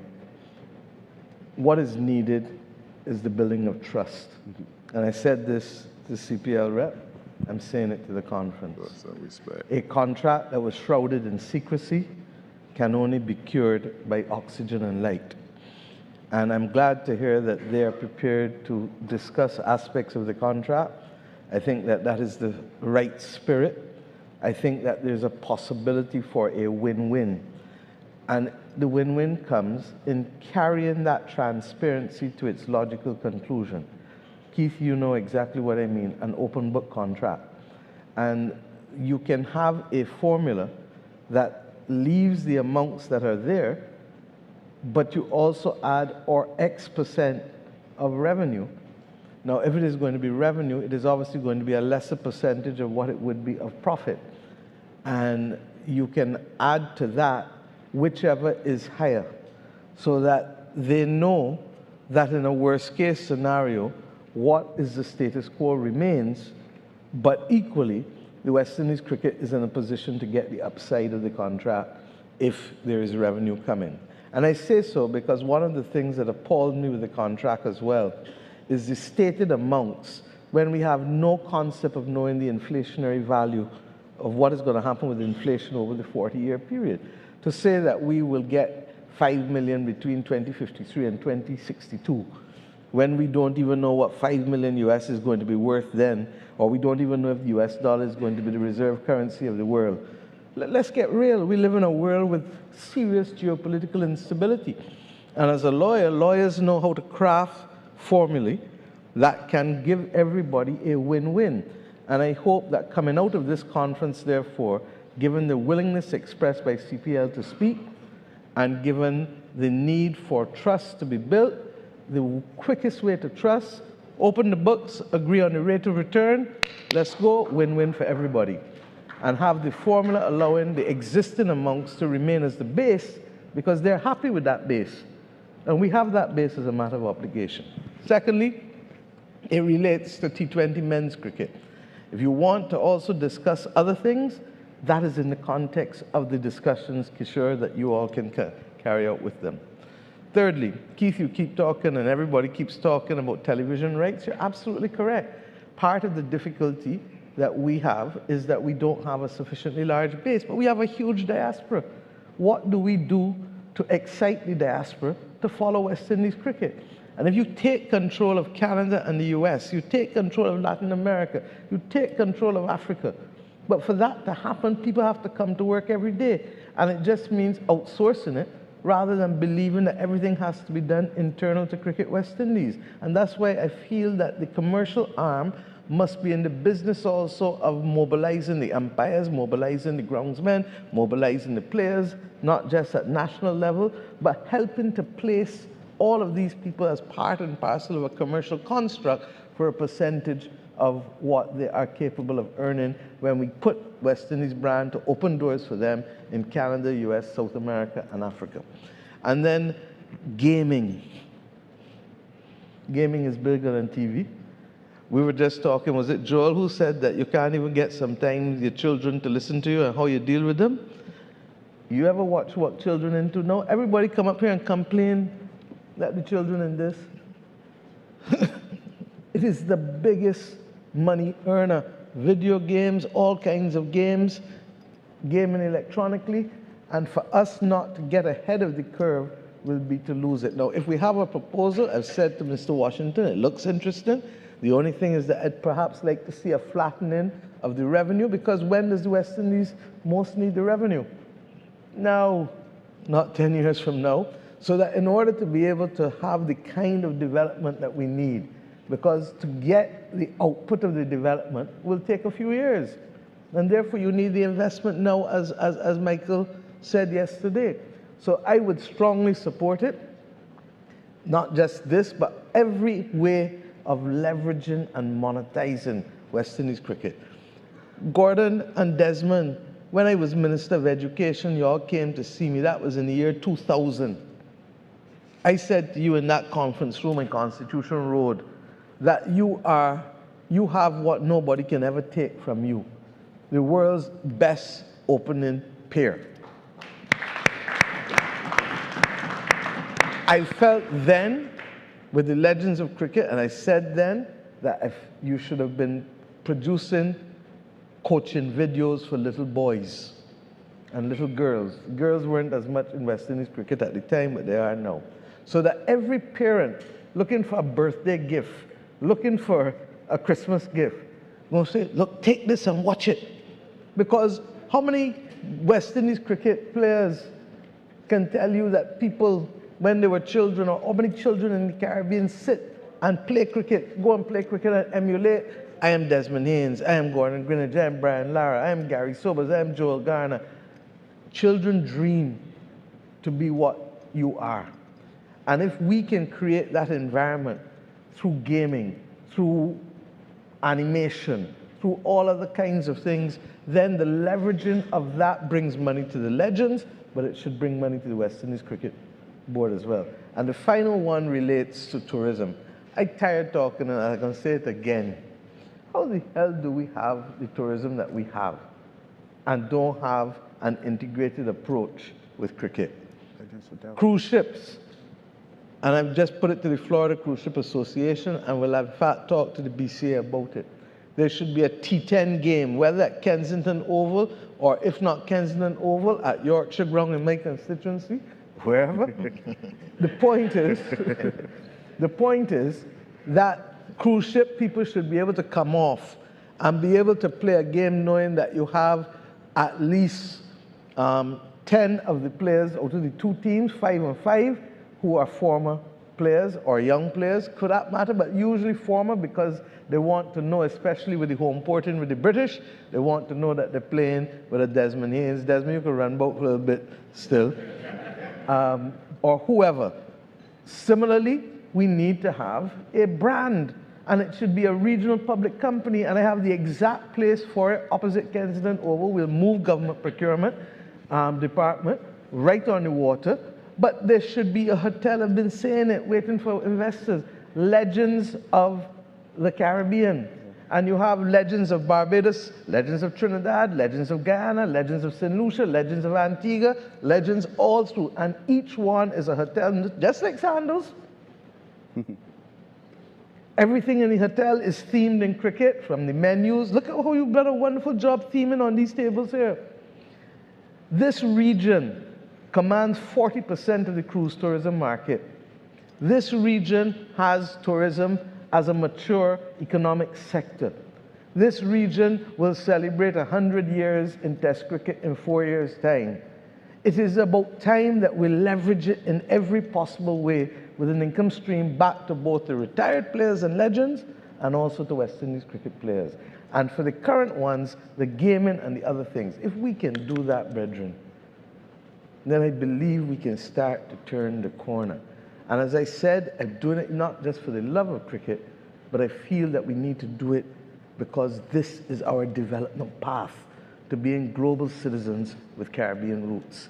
I have never seen anybody ask a sportsman or an artist who is at the top of their game for a work permit. They tell you, come. Thanks, Prime Minister Motley. Well, we do have some solid recommendations. I'm going to ask the Grim Reaper, as he titled himself, to, because it is the final opportunity for President Shallow to address the conference. I know Prime Minister Rowley has closing remarks. I'll ask 90 seconds for his wrap-up. President Shallow. Thanks, Jamal. Again, grateful to everyone for their participation in this symposium. I'm hoping this is the first of many. I heard PM Rowley committing to at least every other year, so you could put that in your schedule, I hope. But, you know, what we have identified over the last, day and a half or so are certainly opportunities for improvement, right? And again, it's first accepting those deficiencies we have. We have heard solutions, and I think that we need to be responsible, act in the spirit of true West Indian, wanting to collaborate, but this brand is certainly too great. It means too much to too many persons, not only in the Caribbean, not only West Indians, but globally, for us to let this continue to suffer the way it has suffered for the last 3 decades or so. And I think we have identified that the only way possible of achieving anything close to our potential is by working together. So again, thanks to everyone for their contributions, and I could guarantee you they have not fallen on deaf ears. Thank you so very much, everyone. Over to you. Thank you very much. Are we on? Thank you. Thank you very much to Mr. Jamal Slocum and to the panel. Ladies and gentlemen, we kindly ask all on the panel that you'll be making your way to stage left. Prime Ministers Rowley and Motley, please note that you will be escorted immediately after your mics have been removed to the media conference that follows right after this announcement. So stage left, and we will facilitate your movement of your microphones. Ladies and gentlemen, our thanks to the panel once again, please. And as you have heard, for all participants, conference participants here, you remain in this ballroom because we are facilitating, for the purpose of the media, their media conference will take place at this time. And so joining the media conference will be Prime Minister Rowley, the Honourable Mia Motley, Dr. Kishore Shallow, and the Honourable Charles Ramson of Guyana. So we will facilitate your movements across. And once the heads have positioned themselves in the conference room for the media conference, we will bring that feed across here. And once that has concluded, then we'll be preparing for the lunch period before the afternoon session resumes. So that's just to give you an idea of your timing and the manner in which we will conduct our affairs. So in just a short while, we'll be across in the conference room for the media conference. Thank you.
media conference this afternoon.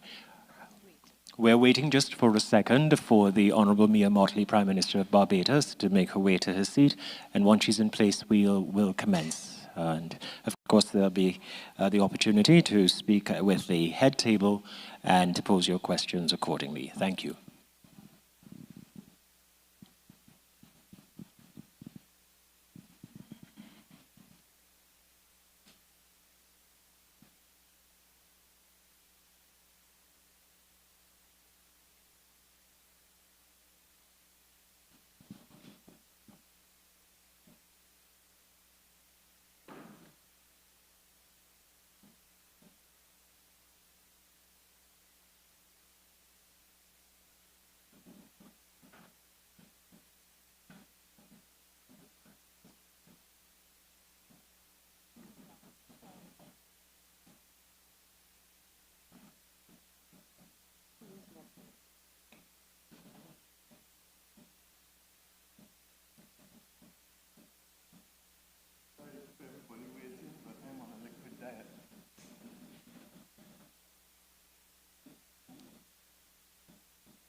Good afternoon to members of the media. Welcome to the media conference, and to those being able to view the stream as well, we thank you for your participation. At the head table, center is, of course, the chair of this conference and the chair of the CARICOM subcommittee with responsibility for cricket, the Prime Minister of the Republic of Trinidad and Tobago, Dr. the Honourable Keith Rowley, the Prime Minister of Barbados, the Honourable Mia Mottley, the Minister of Culture, Youth and Sport of the Cooperative Republic of Guyana, the Honourable Charles Ramson, and the President of Cricket West Indies, CWI, Dr. Kishore Shallow. We say good afternoon to all, and Prime Minister, the microphone is all yours.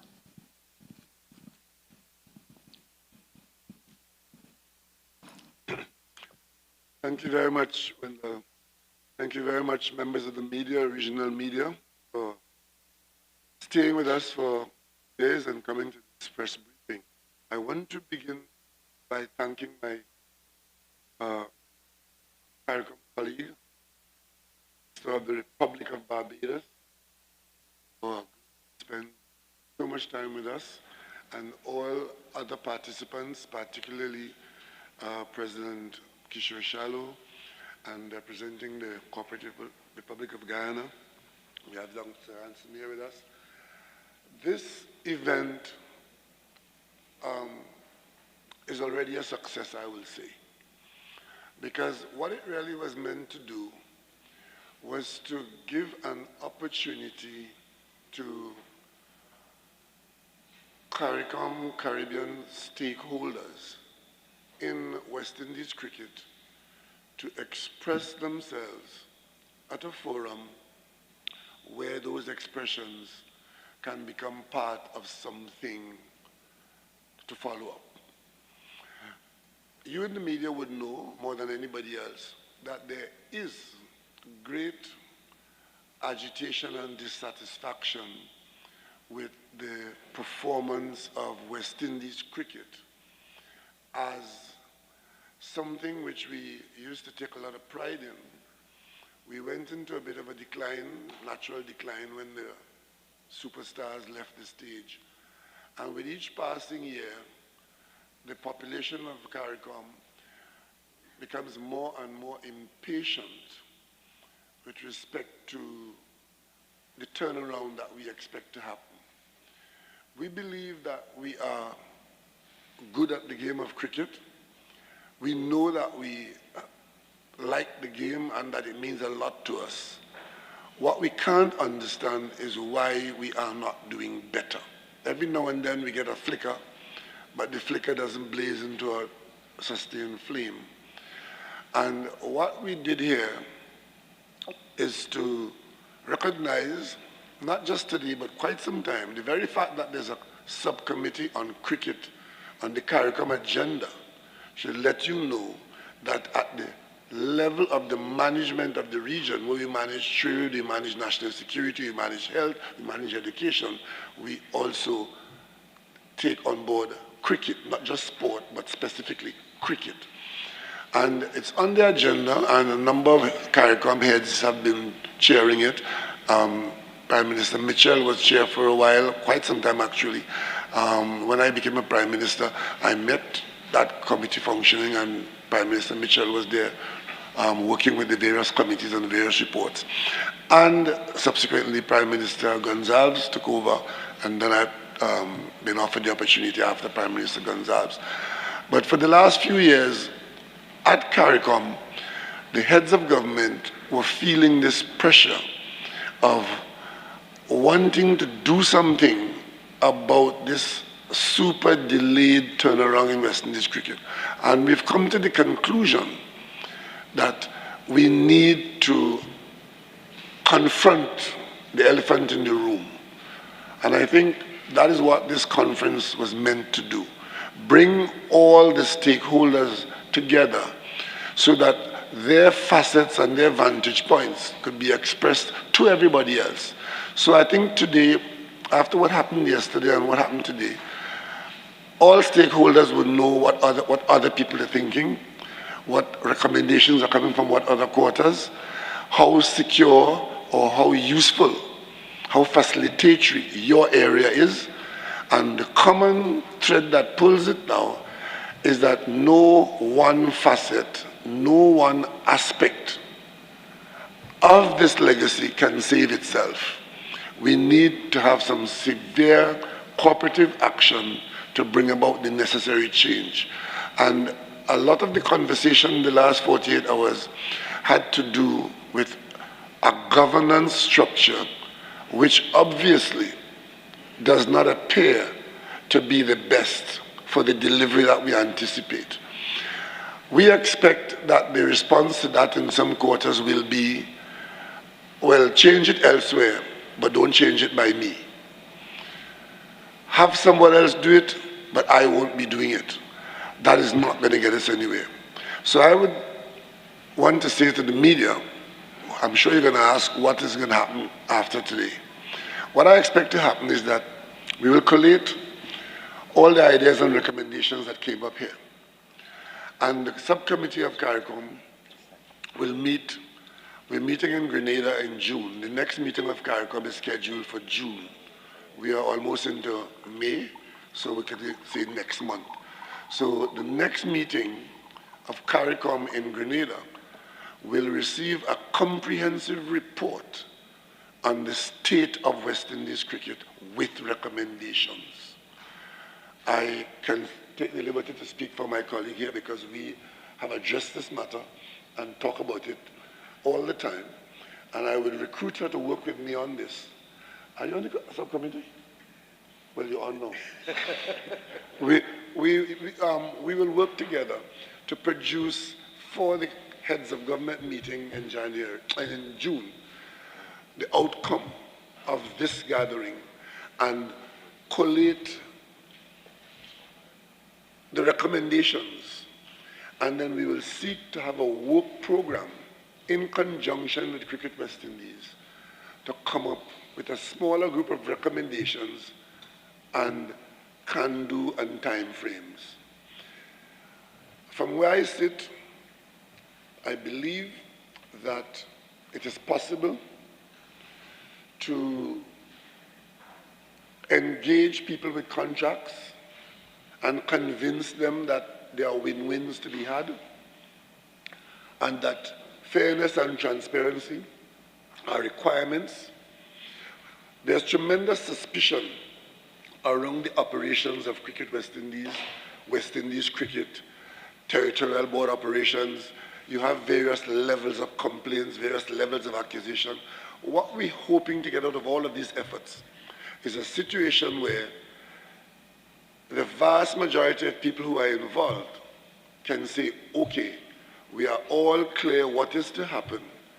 We are all clear what our individual roles are. I am clear what my role and responsibilities are.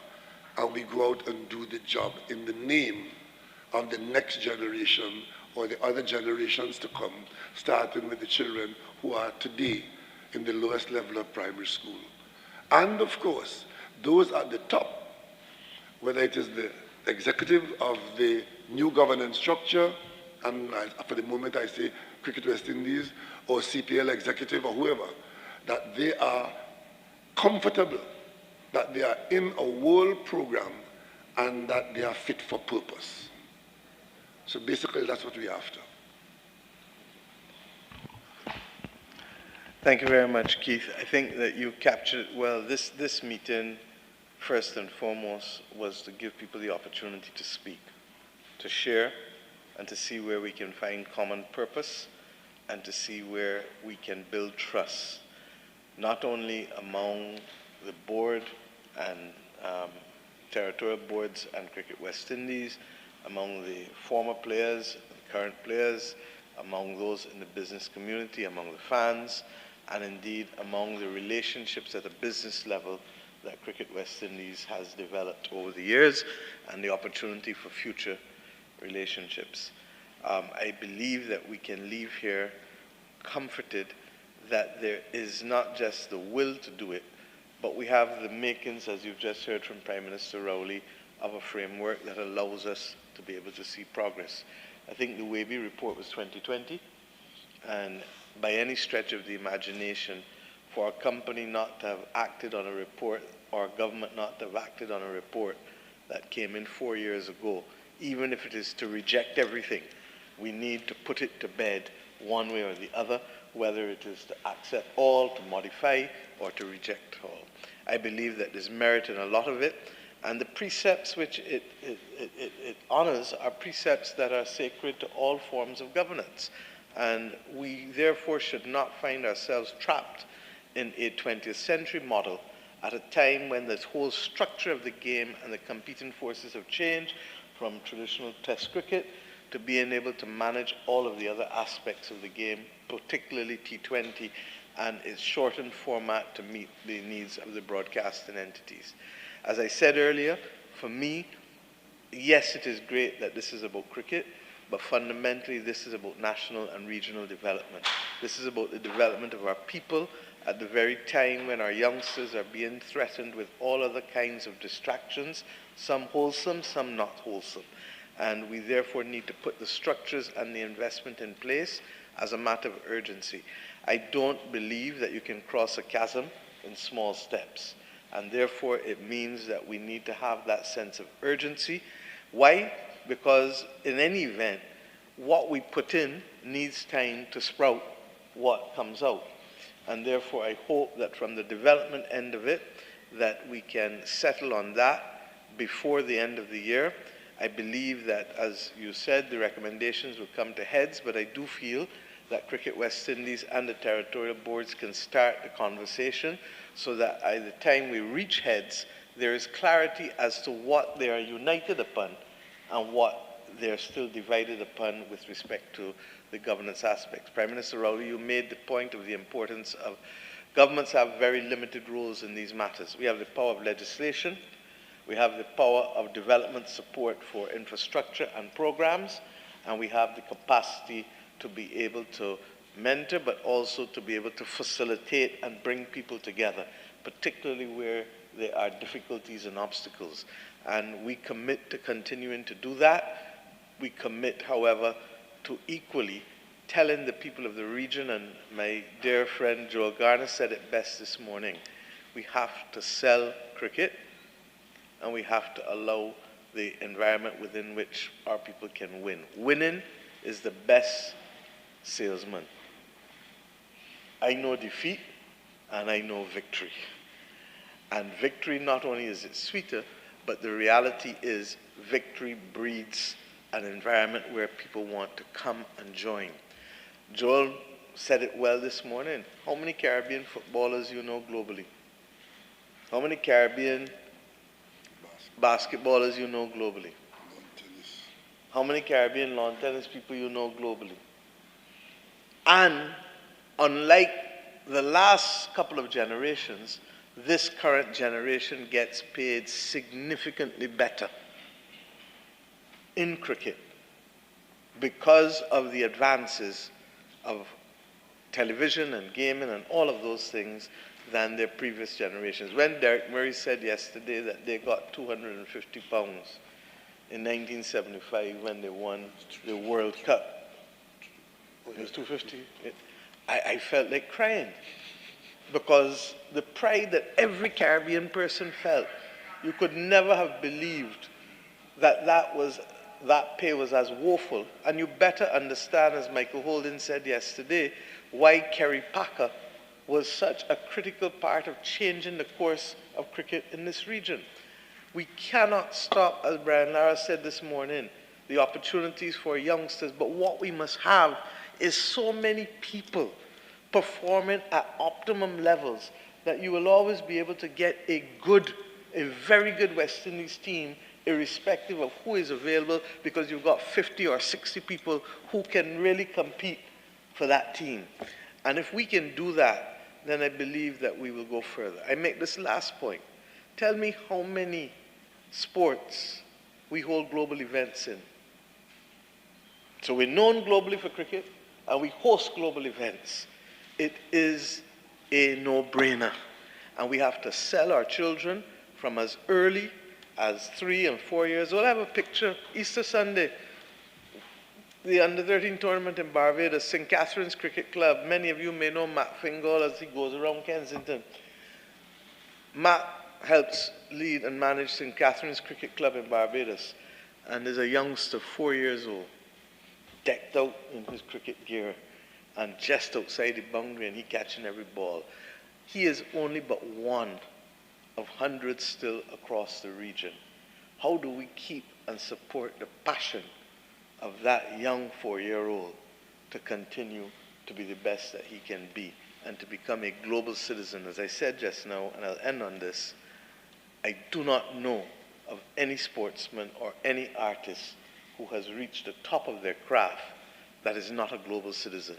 They are allowed to travel almost everywhere, and people don't humbug them with the thing of work permits. They facilitate them. Even if they have to get a work permit, it is done for them. So we in this region are one of the smallest regions in the world, but we know global excellence. And it is for us now to ensure that, having known it, that we can regain it and sustain it. And that is why we are here today, and we've spent a day and a half of our lives away from other business in order to be able to put the foundation in place. And Prime Minister Rowley, I really want to thank you for being as strident as you have been. I want to thank former Prime Minister Keith Mitchell too, who laid the foundation for a lot of this. I'm sorry that Prime Minister Gonzalez is not here, because he too has a way of contextualizing all of these things. And President Ali sent a 31-minute presentation that truly reflects where the possibilities are for this game to grow. Africa, the Gulf states, North America, and South America, the Caribbean's brand is capable of holding much more of them in those areas. Thank you very much. Thank you, Prime Minister. Now, as someone with a great understanding and appreciation for all the global issues, to have regional leaders taking the time to come to a symposium, one, to initiate the symposium, and then to find the time and dedicate it to discussing issues, that in itself is testament of how critical West Indies cricket means to them. And as the president of Cricket West Indies now, I feel very privileged to have regional leaders so committed to improving West Indies cricket. And certainly, I mean, there's no option than to optimize the support that I've received, and I'm sure will continue to receive from the Prime Ministers. There are tremendous opportunities there for us to improve, and this is not 5-10 years down the line. I believe that we could have instant improvement of West Indies cricket by adopting some of the solutions offered to us over the last, day and a half. Governance, I believe, is sensitive, but I believe that we could advance this as swiftly as possible. As Prime Minister wanted to say, it is urgent. And I am hoping that within 6 weeks, between now and World Cup, at least the end of World Cup, that the Prime Ministerial Subcommittee for Cricket, under your chairmanship, Prime Minister Rowley, that the presidents of the territorial board could be engaged in how we could swiftly adopt these recommendations by the Webby report.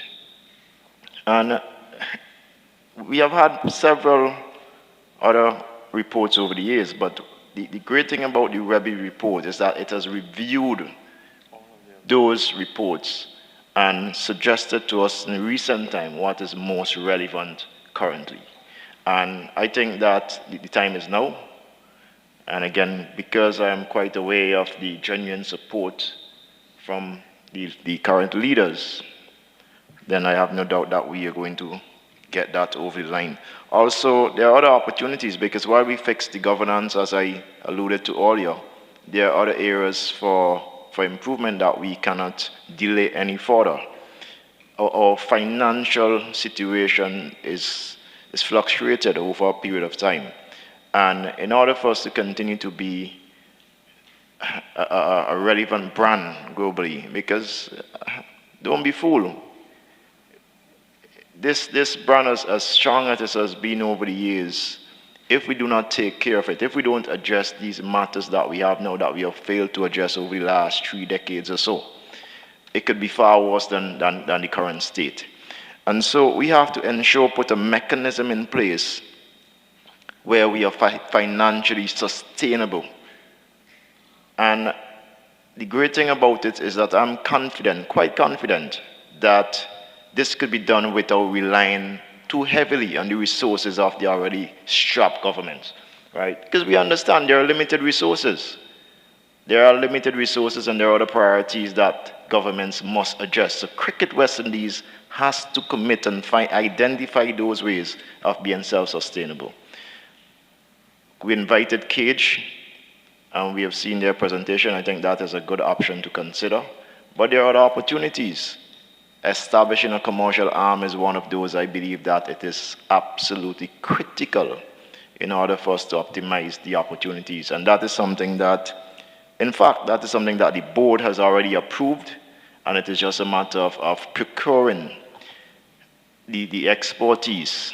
And as Prime Minister Rowley rightly said, sometimes it doesn't have to be management, it doesn't have to be even within the Caribbean, but identify the best, whether consultants or company, that would give us value for our money and ensure that the return on such investment is great and would be beneficial to Cricket West Indies going forward. So we'll definitely embark on accelerate on establishing that commercial arm. We have heard about the need to engage and involve our legends. They are aging, and so we cannot afford to miss the opportunity.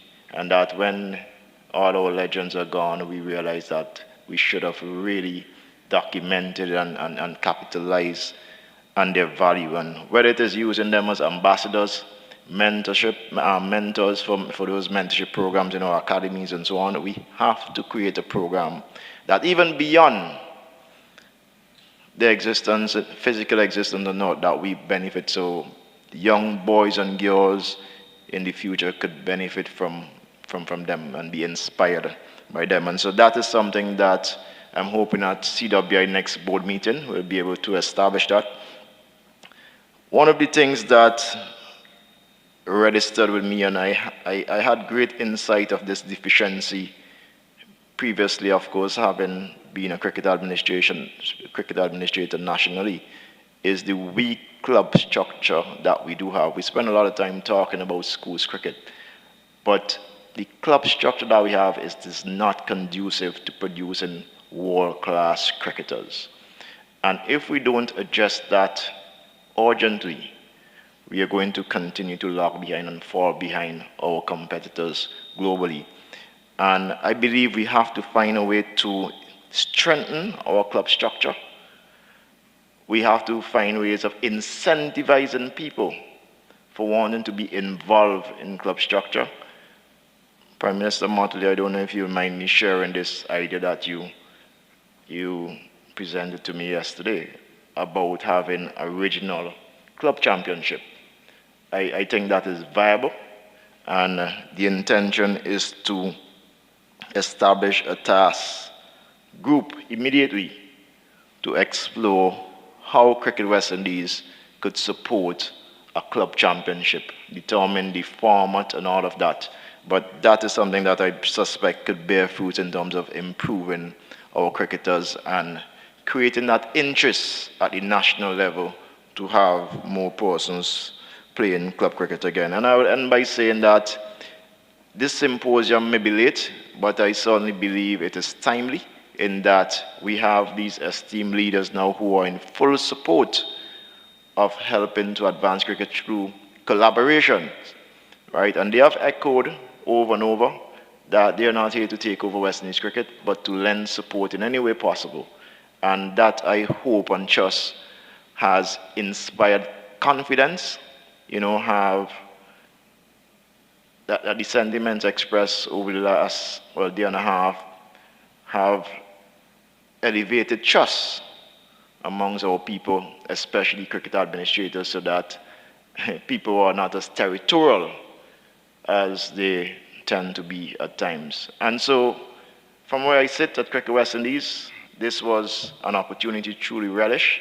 And again, my profound gratitude to you, Prime Minister Rowley, for initiating and hosting this symposium, and for Prime Minister Motley, again, for taking the time to be here. Thanks. Thank you very much. And I also want to join in, Charles Ramson, Minister of Culture, Youth and Sport from Guyana. I also want to join in thanking Honorable Prime Minister, for hosting this event. It's been a really revealing type of event, and I want to also establish clearly that some important baselines were committed to during the engagement. First of all, cricket is more important than we can even ever imagine to the West Indies, and we heard that established from all of the stakeholders.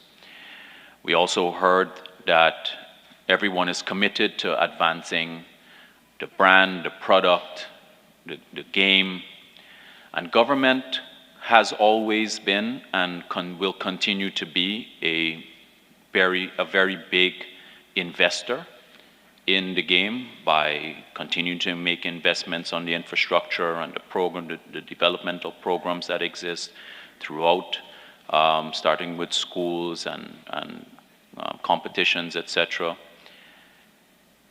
But it could never be the case that it continues, that government is in the dark, not knowing important information. And what we saw over the conference was the commencement of the piercing of the informational veil. That is an important start. And I also want to commend Dr. Shallow for establishing clearly too his position for CWI, because I don't think, and I don't get the impression that that was the previous position. That would have been the Prime Minister, when he was speaking on his last panel, he spoke about the arrogance that was established, saying that government must take care of what they need to take care of, and CWI will take it from there on. The fact is, the record has shown that we're currently eighth ranked in tests, 10th in ODI, and 7th in T20. This coming from the 1970s, 80s, where the West Indies was the dominant world player, champions in every respect, and has changed the identity for the entire region. supplementing and creating an identity that gave us a lot of meaning of who we are and what we became. So it has been the management of decline. So what was established at the conference was that a recognition that the CWI needs help, needs support, and that there is an effort in creating a collaborative environment for the changes that are required to be made. The Prime Minister Motley also said that there must be a follow-up meeting, taking us from point A, which is where we are now, to getting us to point B to show how the changes are going to be documented and the commitment to move into implementation for those changes. And the framework established a moment ago by Prime Minister Rowley about the work program. So I'm pleased about what I've heard in the conference. President Ali he's very passionate about cricket, and he has his very clear ideas about what are the important points and how the specific kind of initiatives can help to change fundamentally the future for cricket. And in his presentation, he alluded to some of that yesterday, and he shared with the Honorable Prime Ministers some diagrams with important points, which I'm sure he's going to speak about in the future.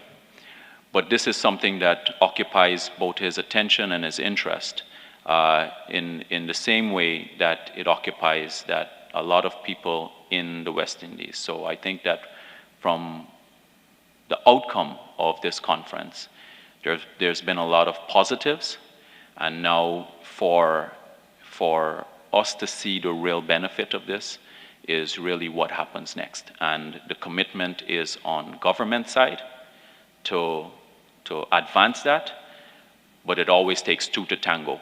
And I believe that we've seen enough in the last day that says that there is a willingness to dance to get us to the point where we all want to see West Indies get back to the top of cricket in the world. Thank you. Thank you very much, Minister. We will be able to establish some milestones and yardsticks, because the purpose of all of this, first and foremost, is to have the game nurtured, encouraged, supported, but that must reflect itself by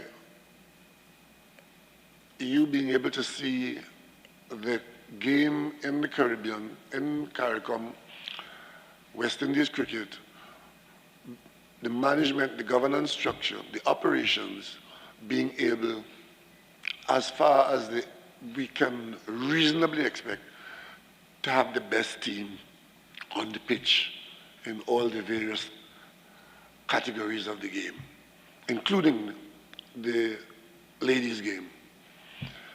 And if we are successful in what we are setting out to do here, that is where we'll begin to see that. If you're not seeing that, it would mean that we would have changed nothing.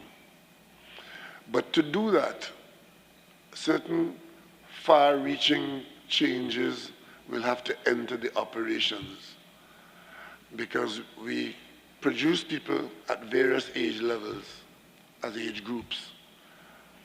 And then when they get to the top, they appear to be disconnected from the base and from the regional authorities. That has to be improved. There has to be some common understanding there, so that the progress that we intend to see from primary school to secondary school to under 23 to West Indies cricket professionals and West Indies cricket, there has to be symbiosis along the way. I wouldn't say much more on that. Now we open the floor for some questions, and Let's see if you have anything to ask any of us, you might be able to answer you. Members of the media, the microphones are on the left and the right of the room. Please identify yourself as you put your question. Thank you. Good afternoon, Priya Bihari, AZBnews.com. The Prime Minister spoke, Prime Minister Motley spoke about the Whibley report, but there was also the Pybus report, which was 10 years ago. You have one that is 4 years ago, and West Indies cricket is still in the doldrums. That's why we had this symposium. My question, therefore, is, and Prime Minister Rowley, he's adamant that something's going to happen, something's going to take place. But the public has seen this before, West Indies public has heard this before. What makes this one different? The prize, obviously, you never played the game. Oh, of course I have. Because there's a saying in cricket, something had to happen for something to happen, right? Well, something has happened here, and something is going to happen. Because if the president of Cricket West Indies is saying that he's prepared to lead a collaborative and cooperative effort towards managing the game, and the governments of the region saying the same thing, then if that doesn't work, I don't know what will. And my colleague and I here, Prime Minister Motley and my colleague here from Guyana, what we would hope is that all other stakeholders should be willing. That comment about not being able to cross a chasm in short steps, that's what it is. We've got to make some giant leaps. And to do that, you need tabula rasa in some instances, right? You need a clean sheet of paper. And disruption. It's disruption. What is it going to be? And devise a map, right? Based on new data, new vision, and new attitude. So we are hoping that enough people have seen that if we don't do that, with the best will in the world, we will not progress from the direction that we're going. We have been going downhill steadily, and let me tell you a personal affair of mine right now. Given the explosion of cricket in the world in the last 10 years, and the franchising of cricket that's taking place now, it is not far-fetched to think that the authorities in cricket, and we know who they are, could very soon create, let's say, two categories of cricketing nations, a Premier League and a Division 2, as the case might be. And where do you think West Indies is going to fall? We're going to be outside of the Premier League. And if we don't fix our business at home, we'll be just going down in that second division league too. So there's some threats that are facing us right now. We have the World Cup's coming up in a few weeks. We are sharing the World Cup with the United States. For some people, that's an excitement. For others, it's a dagger aimed at the heart of West Indies cricket. Because given our connection with the United States and their ability to organize sport and the resource base that they have, and the diaspora connection between potential players in the Caribbean islands, who, if they get access to the American game, will walk out as soon as the talent appears. That is not going to help West Indies cricket. If we don't fix our game at home, that will be the final nail in the coffin. So these are the threats that we're facing, and therefore, something has to happen for something good to happen. If I can add to that, Keith, there is a good old song by Jimmy Cliff that captures what happens with all the great battles of life. You can get it if you really want, but you must try and try. You'll succeed at last. There is no great battle that has been won without effort. And part of the difficulty is that we're living in a world with instantaneous expectations. This cannot be. And I think that, look, we are building the blocks to allow for progress. And I want the public of the region to give us the space at all levels, but also to give us their support. Joel Garner said it best, let us also put a positive on the potential of this to the region, to the people, and to the world because of our contribution to the world. on the issue of the North American dominance, I am afraid. We got enough capital to go in there. There's already a Guyanese who owns the stadium in Florida.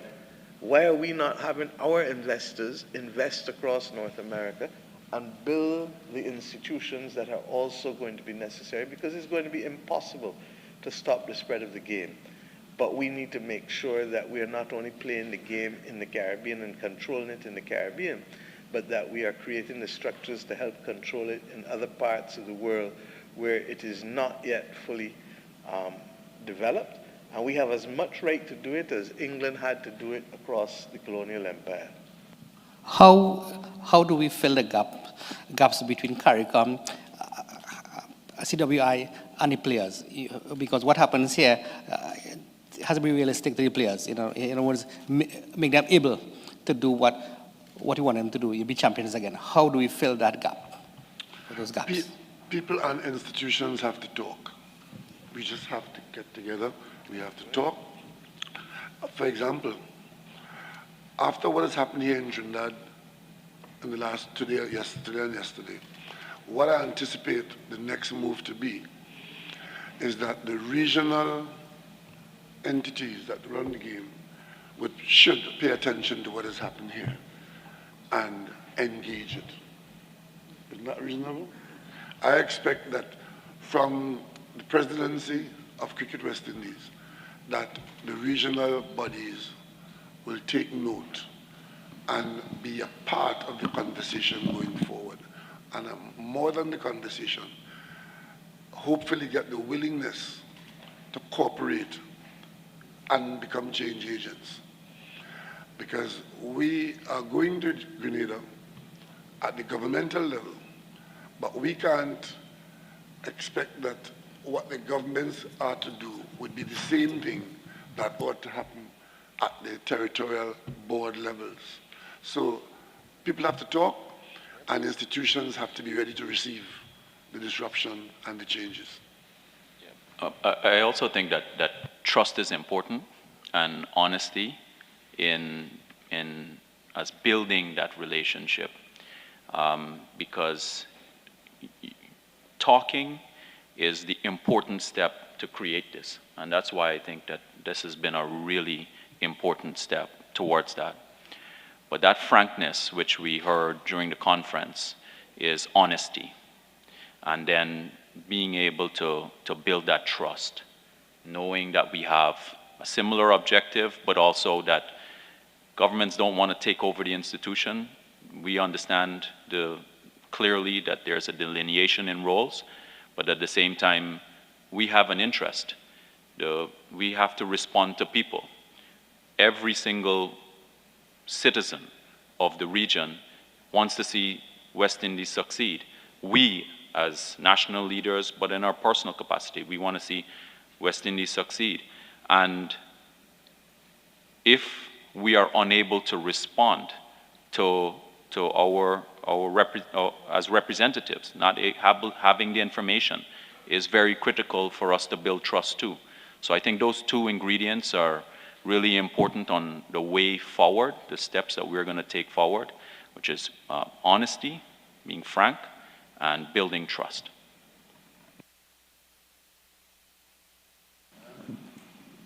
Good afternoon, members of the head table, Prime Minister Motley. I am very interested in the future. You need to identify where you're from, please.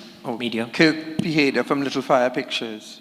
I make documentary films. And in 2018, I made a film on Joey Carew, the talented Mr. Carew, half-an-hour film, and I couldn't find any footage of him.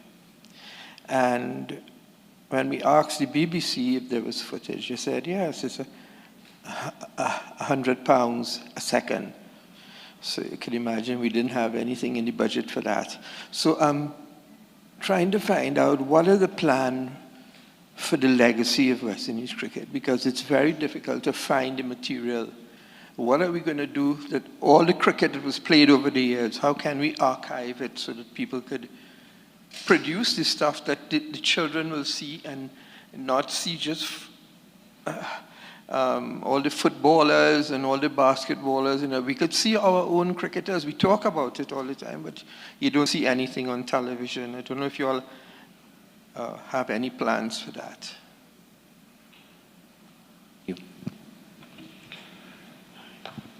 One of the issues over the years, right, is though this institution has been established since 1927, thereabout, it took us a number of decades to actually become a professional organization.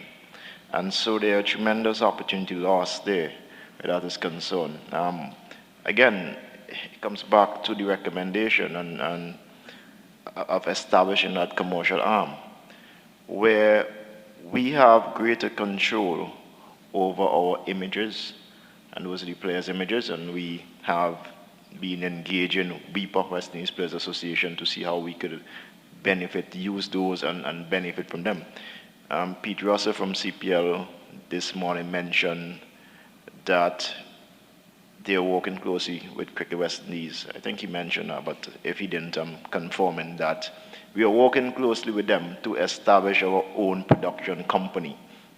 What that does is make these sorts of ventures for small businesses and others in the region to get greater access, affordable access to the images of our players. And I believe there stands to be so many benefits across for different stakeholders, including the players. So yes, those former greats, they would have won $250, $100, I think Prime Minister said, from a World Cup, but they really should have been able to monetize, their legacy now. So it's an opportunity missed, and we cannot afford to have the Nicholas Sporan, the Karen Pollard, and these current crop of players missing such opportunities. And of course, there are benefits in there for Cricket West Indies as well. Okay, just one other thing. Emancipation Day holiday in Trinidad will be the 100th anniversary of the birth of Sir Frank Worrell. Now, to me, Sir Frank Worrell is the greatest West Indian cricketer who ever lived, if we consider what happens on and off the field. Frank Worrell led an international team of white cricketers in 1951 in India. I mean, that was unheard of in any other sport anywhere in the world. And what he achieved, I mean, he was literally worshipped in Australia, that when we lost the 60-61 series, the West Indies got a ticker tape parade. And when he died in 1967, Queen Elizabeth gave him a memorial service at Westminster Abbey. He's the first cricketer, the first West Indian, and the first black to be given that kind of tribute. And I've been talking to people for this 100th anniversary because I am the founder of the Sir Frank Worrell Memorial Committee. And they just don't get it. These are the people that we have to celebrate and all the things that he did, just throwing that out there. And thanks everybody for what you all have done. This is fantastic. I just want to say that you're absolutely correct. Too often in the region we do not celebrate and tell the stories of our people. And because Sir Frank died, when Sir Frank died, I was 2 years old. Oh, somebody else. I happened to, because I'm Barbadian, have a keen interest in his own career, and I believe that we need to do far more to celebrate and contextualize his achievements. But in today's world, there are even youngsters, as I told you, who don't know Sir Gary Sobers. And Sir Gary is a living national hero in Barbados. So we have to confront the fact, and I think it was one of your secondary school teachers yesterday who made the point about integrating the history of West Indies cricket into the curriculum. When I was 10 years old or 11 years old, I had finished reading Michael Manley's History of West Indies Cricket and Muhammad Ali's The Greatest Love of All. And for me, those two things help anchor my love for sports, but also my love for commitment to excellence. And today, regrettably, our children are not reading as much. And since you are a documentary maker and there are other documentary makers in the region, we may have to do far more audiovisual material and also shorts, because 2-3 minutes is what's carrying it in this social media platform. Thank you.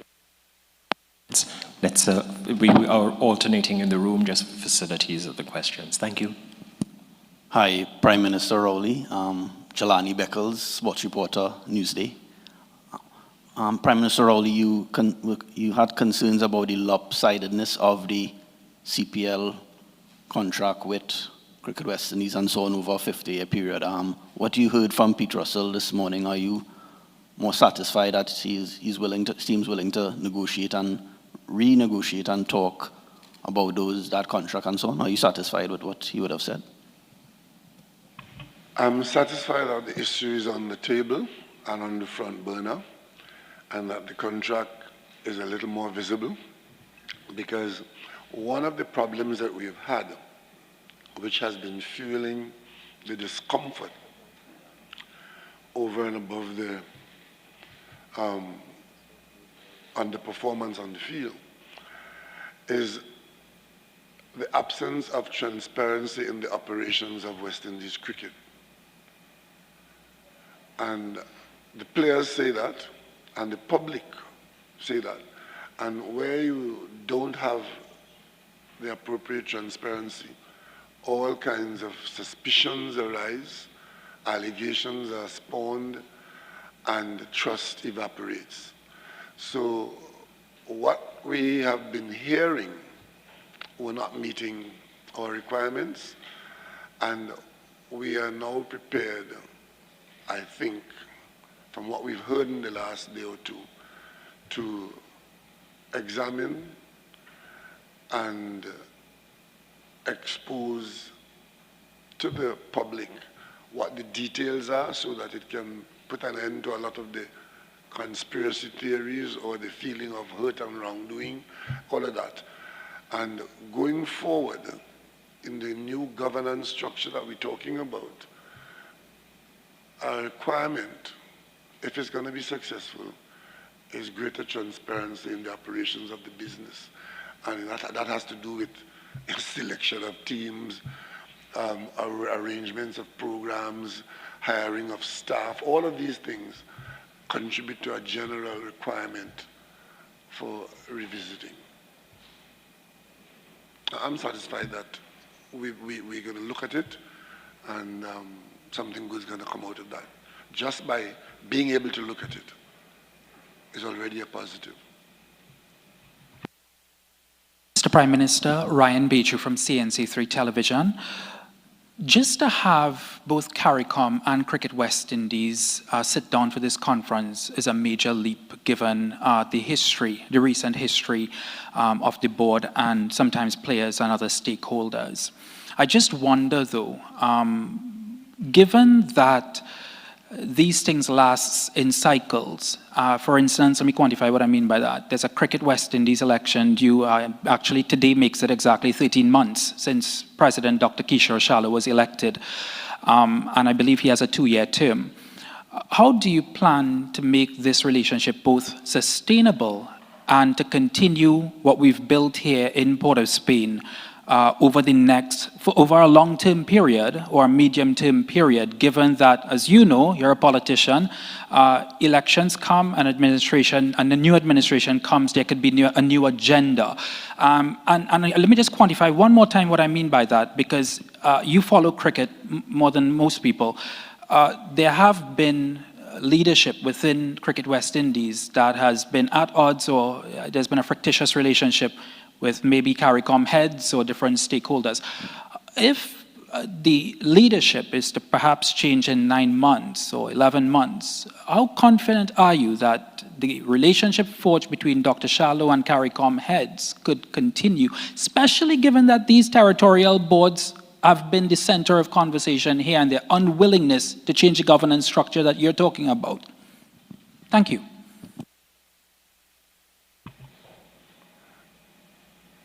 Yeah, I think you've put your finger on the problem, and I think one holds out the expectation that the people who profess to be interested in West Indies cricket would understand that we are all trustees of this legacy that's been bequeathed to us by people who were not organized in a business model.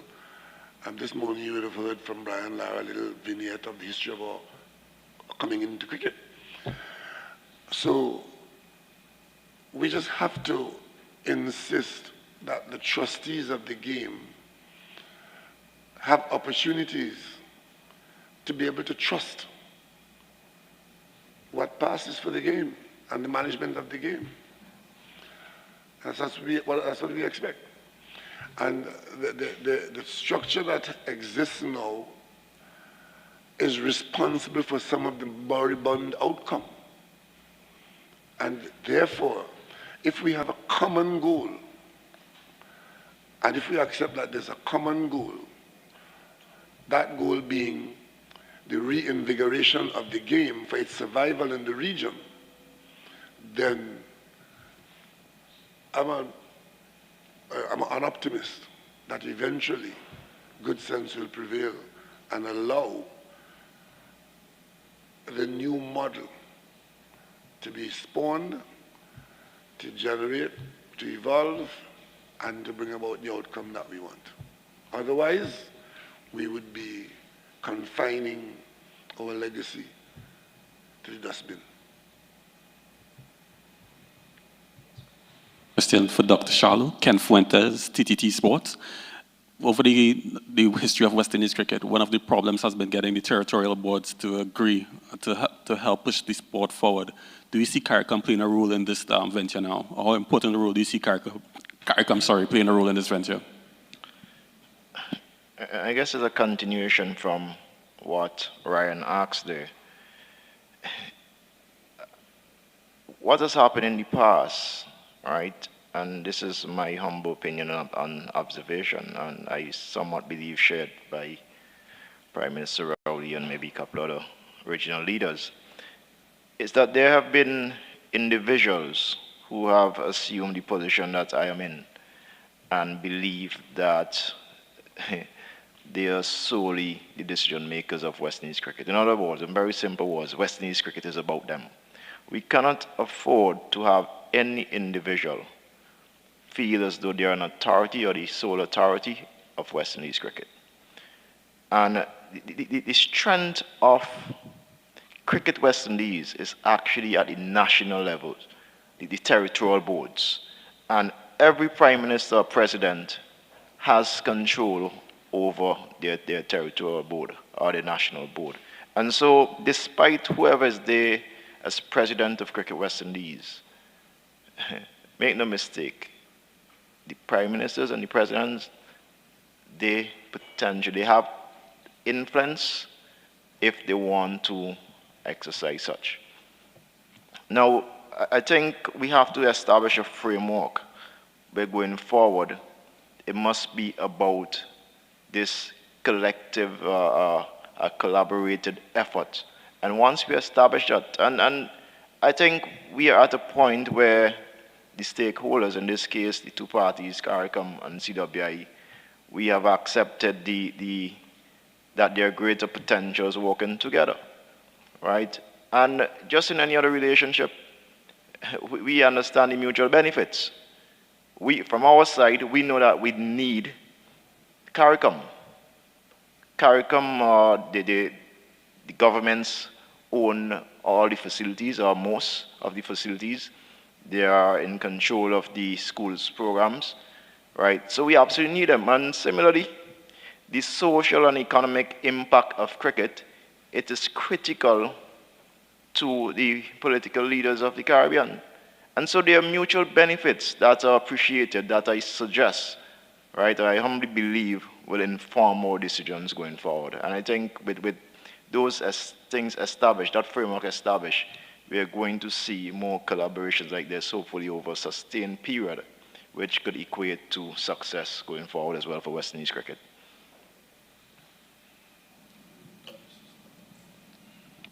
Good afternoon, Prime Ministers. I just want to say that in my opinion, the governments, as I said, have a role to encourage and bring people together where they're not sharing the same perspective. It doesn't mean that we will always be successful. But I think I told you just now that I'm a Jimmy Cliff girl. You have to try and try and try. You'll succeed at last. I cannot believe that any of us will be invested in continued failure when the dominance of the West Indies team, and Ralph Gonsalves, Prime Minister Gonsalves made this point when we met here last year in July, that West Indies cricket team is one of the few teams in global sports to have had the level of dominance that they did. And given that, it is in our interest to recognize that we need to bring the people together and the parties together. And that is why I don't feel that we can wait till July at the heads of government to have the meetings between Cricket West Indies and the territorial boards. I think we also have to recognize, as I said this morning earlier, that we have another example in Wissahickon, West Indies, the Island Cotton Association, where the governance structure is intended to thwart what should otherwise be the objectives of the particular entity. And I think we have to find a way of allowing the territories to have strong programs and strong say, but at the same time recognize that the glory of this thing called West Indies cricket is because it is West Indies cricket, not Jamaica, not Trinidad, not Barbados, not St. Vincent, not Grenada. It is West Indies. And hopefully we can inspire everyone to find common purpose, and we can do so between now and July, such that when we go to heads in Grenada, we're in a position to take off as a singular entity, heads, territorial boards, Cricket West Indies, cricket fans. Thank you. Prime Ministers, President, CWI President, and of course our Minister from Guyana. Good afternoon to you all. So my question is just really your for ID, both please. Prime Ministers. Just your ID, please. Urvashi Tiwari Rupnarayan from CCN, that's TV6, and the Express newspaper. Given the current investigation, Prime Ministers, into the TTCB, and that will be following allegations of financial impropriety, does that now mean that these territorial boards or these local boards ought to be, they ought to be more oversight? The audited financials ought to be seen either by the governments and so on, and that there ought to be some level of sanction and recourse? Thank you. One objective of this gathering this weekend, you would have observed we did not accept and delve into any of the many reports, and we did not go embrace the current reports of elements as you have just mentioned. The main reason being that these are outcomes. The outcomes of a malaise, and we sought to deal with the malaise. And what we're saying in short is that if we fix the governance structure, these outcomes will not be the highlight and the hallmark of the situations. Having allegations of wrongdoing or allegations that wrongdoing have been identified and nothing happened, or that people with ulterior motives are the ones that campaign and win elections, this will be a permanent state of affairs if the current arrangements remain. But if you change the arrangements, which give you a chance to have a different outcome, where your management of your finances, consequences for wrongdoing, because, I mean, governments getting involved is no guarantee of any improvement, because they don't nowhere have more allegations of wrongdoing than in government, as you know. So what government is there to ask for is that a system, an acceptable system of operations, be the pathway of those who have responsibility. And once you have that, if from time to time there are shortcomings of any kind, then the the proper systems of identifying them in a transparent way for fair enforcement of certain consequences, that is what's going to bring the trust that we're looking for. I just want to add to that, Keith, and because I'm a lawyer, I perhaps can speak to this easier. In the public sphere, the non-governmental sector operates no different from governments, as you just heard. And I believe that there is legislation that we ought to look at. We're looking at it in Barbados ourselves, that sets standards for non-governmental organizations, third sector, civil society.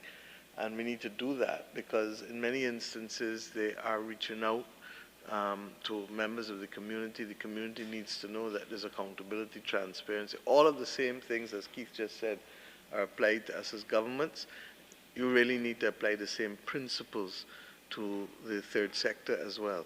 And I think that if we get there, a couple drafts that we're looking at now, but it's the kind of thing that at a CARICOM level, I know that Alison Drayton was in the room just now, and that CARICOM can perhaps through the Legal Affairs Committee share a common precedent for all of us. So this is not about West Indies cricket, this goes to all third sector and civil society entities for the protection of the public good.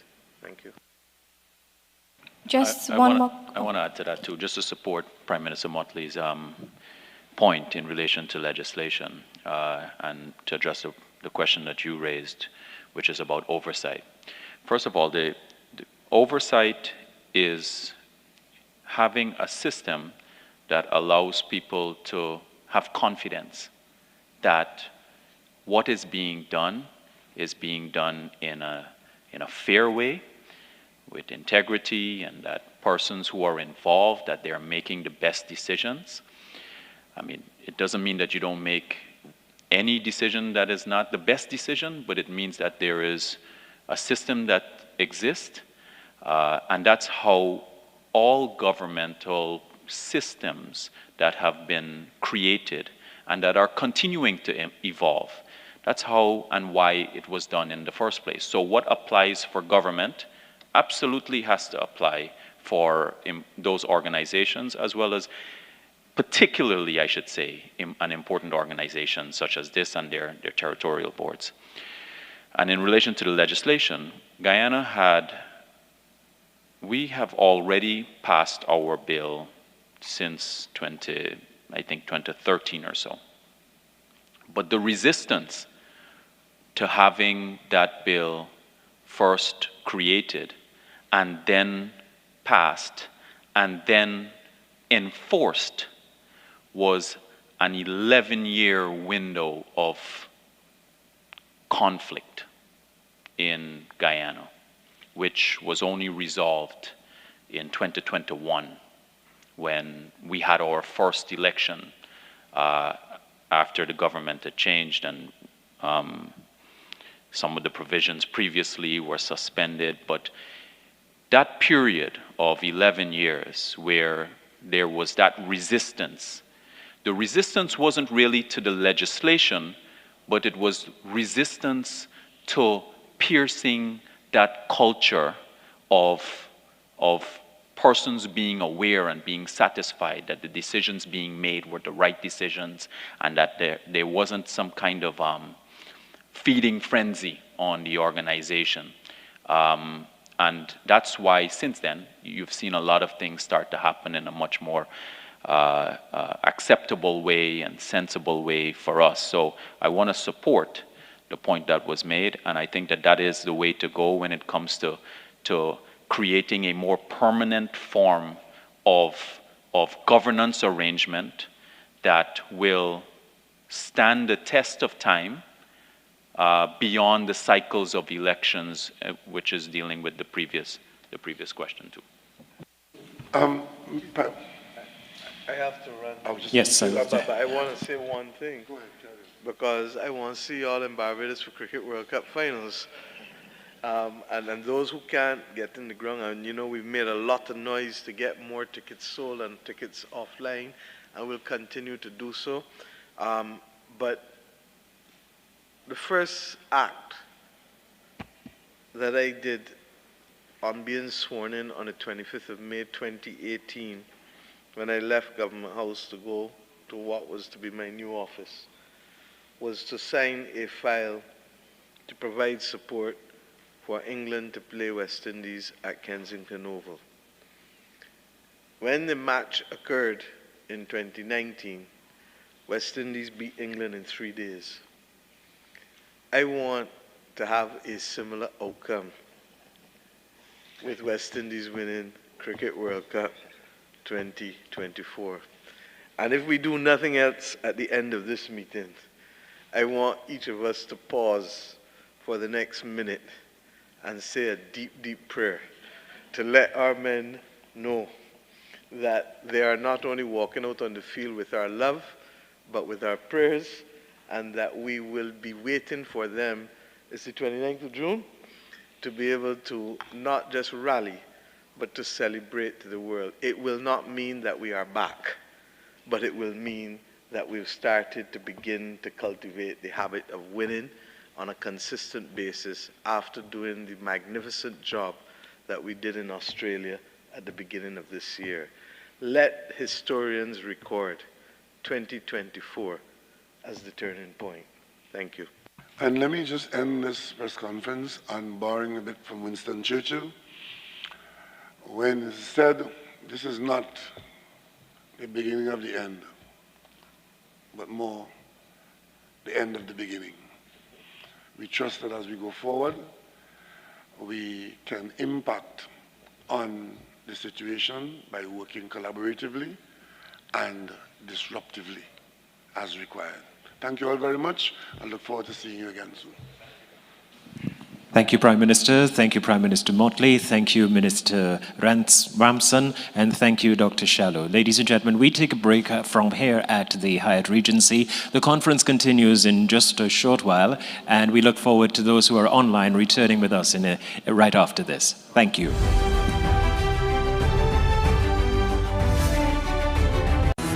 If it matters to you, it matters to us. We report the news. News in real time. TTT News, nightly at 6. TTT News, committed, accurate, relevant.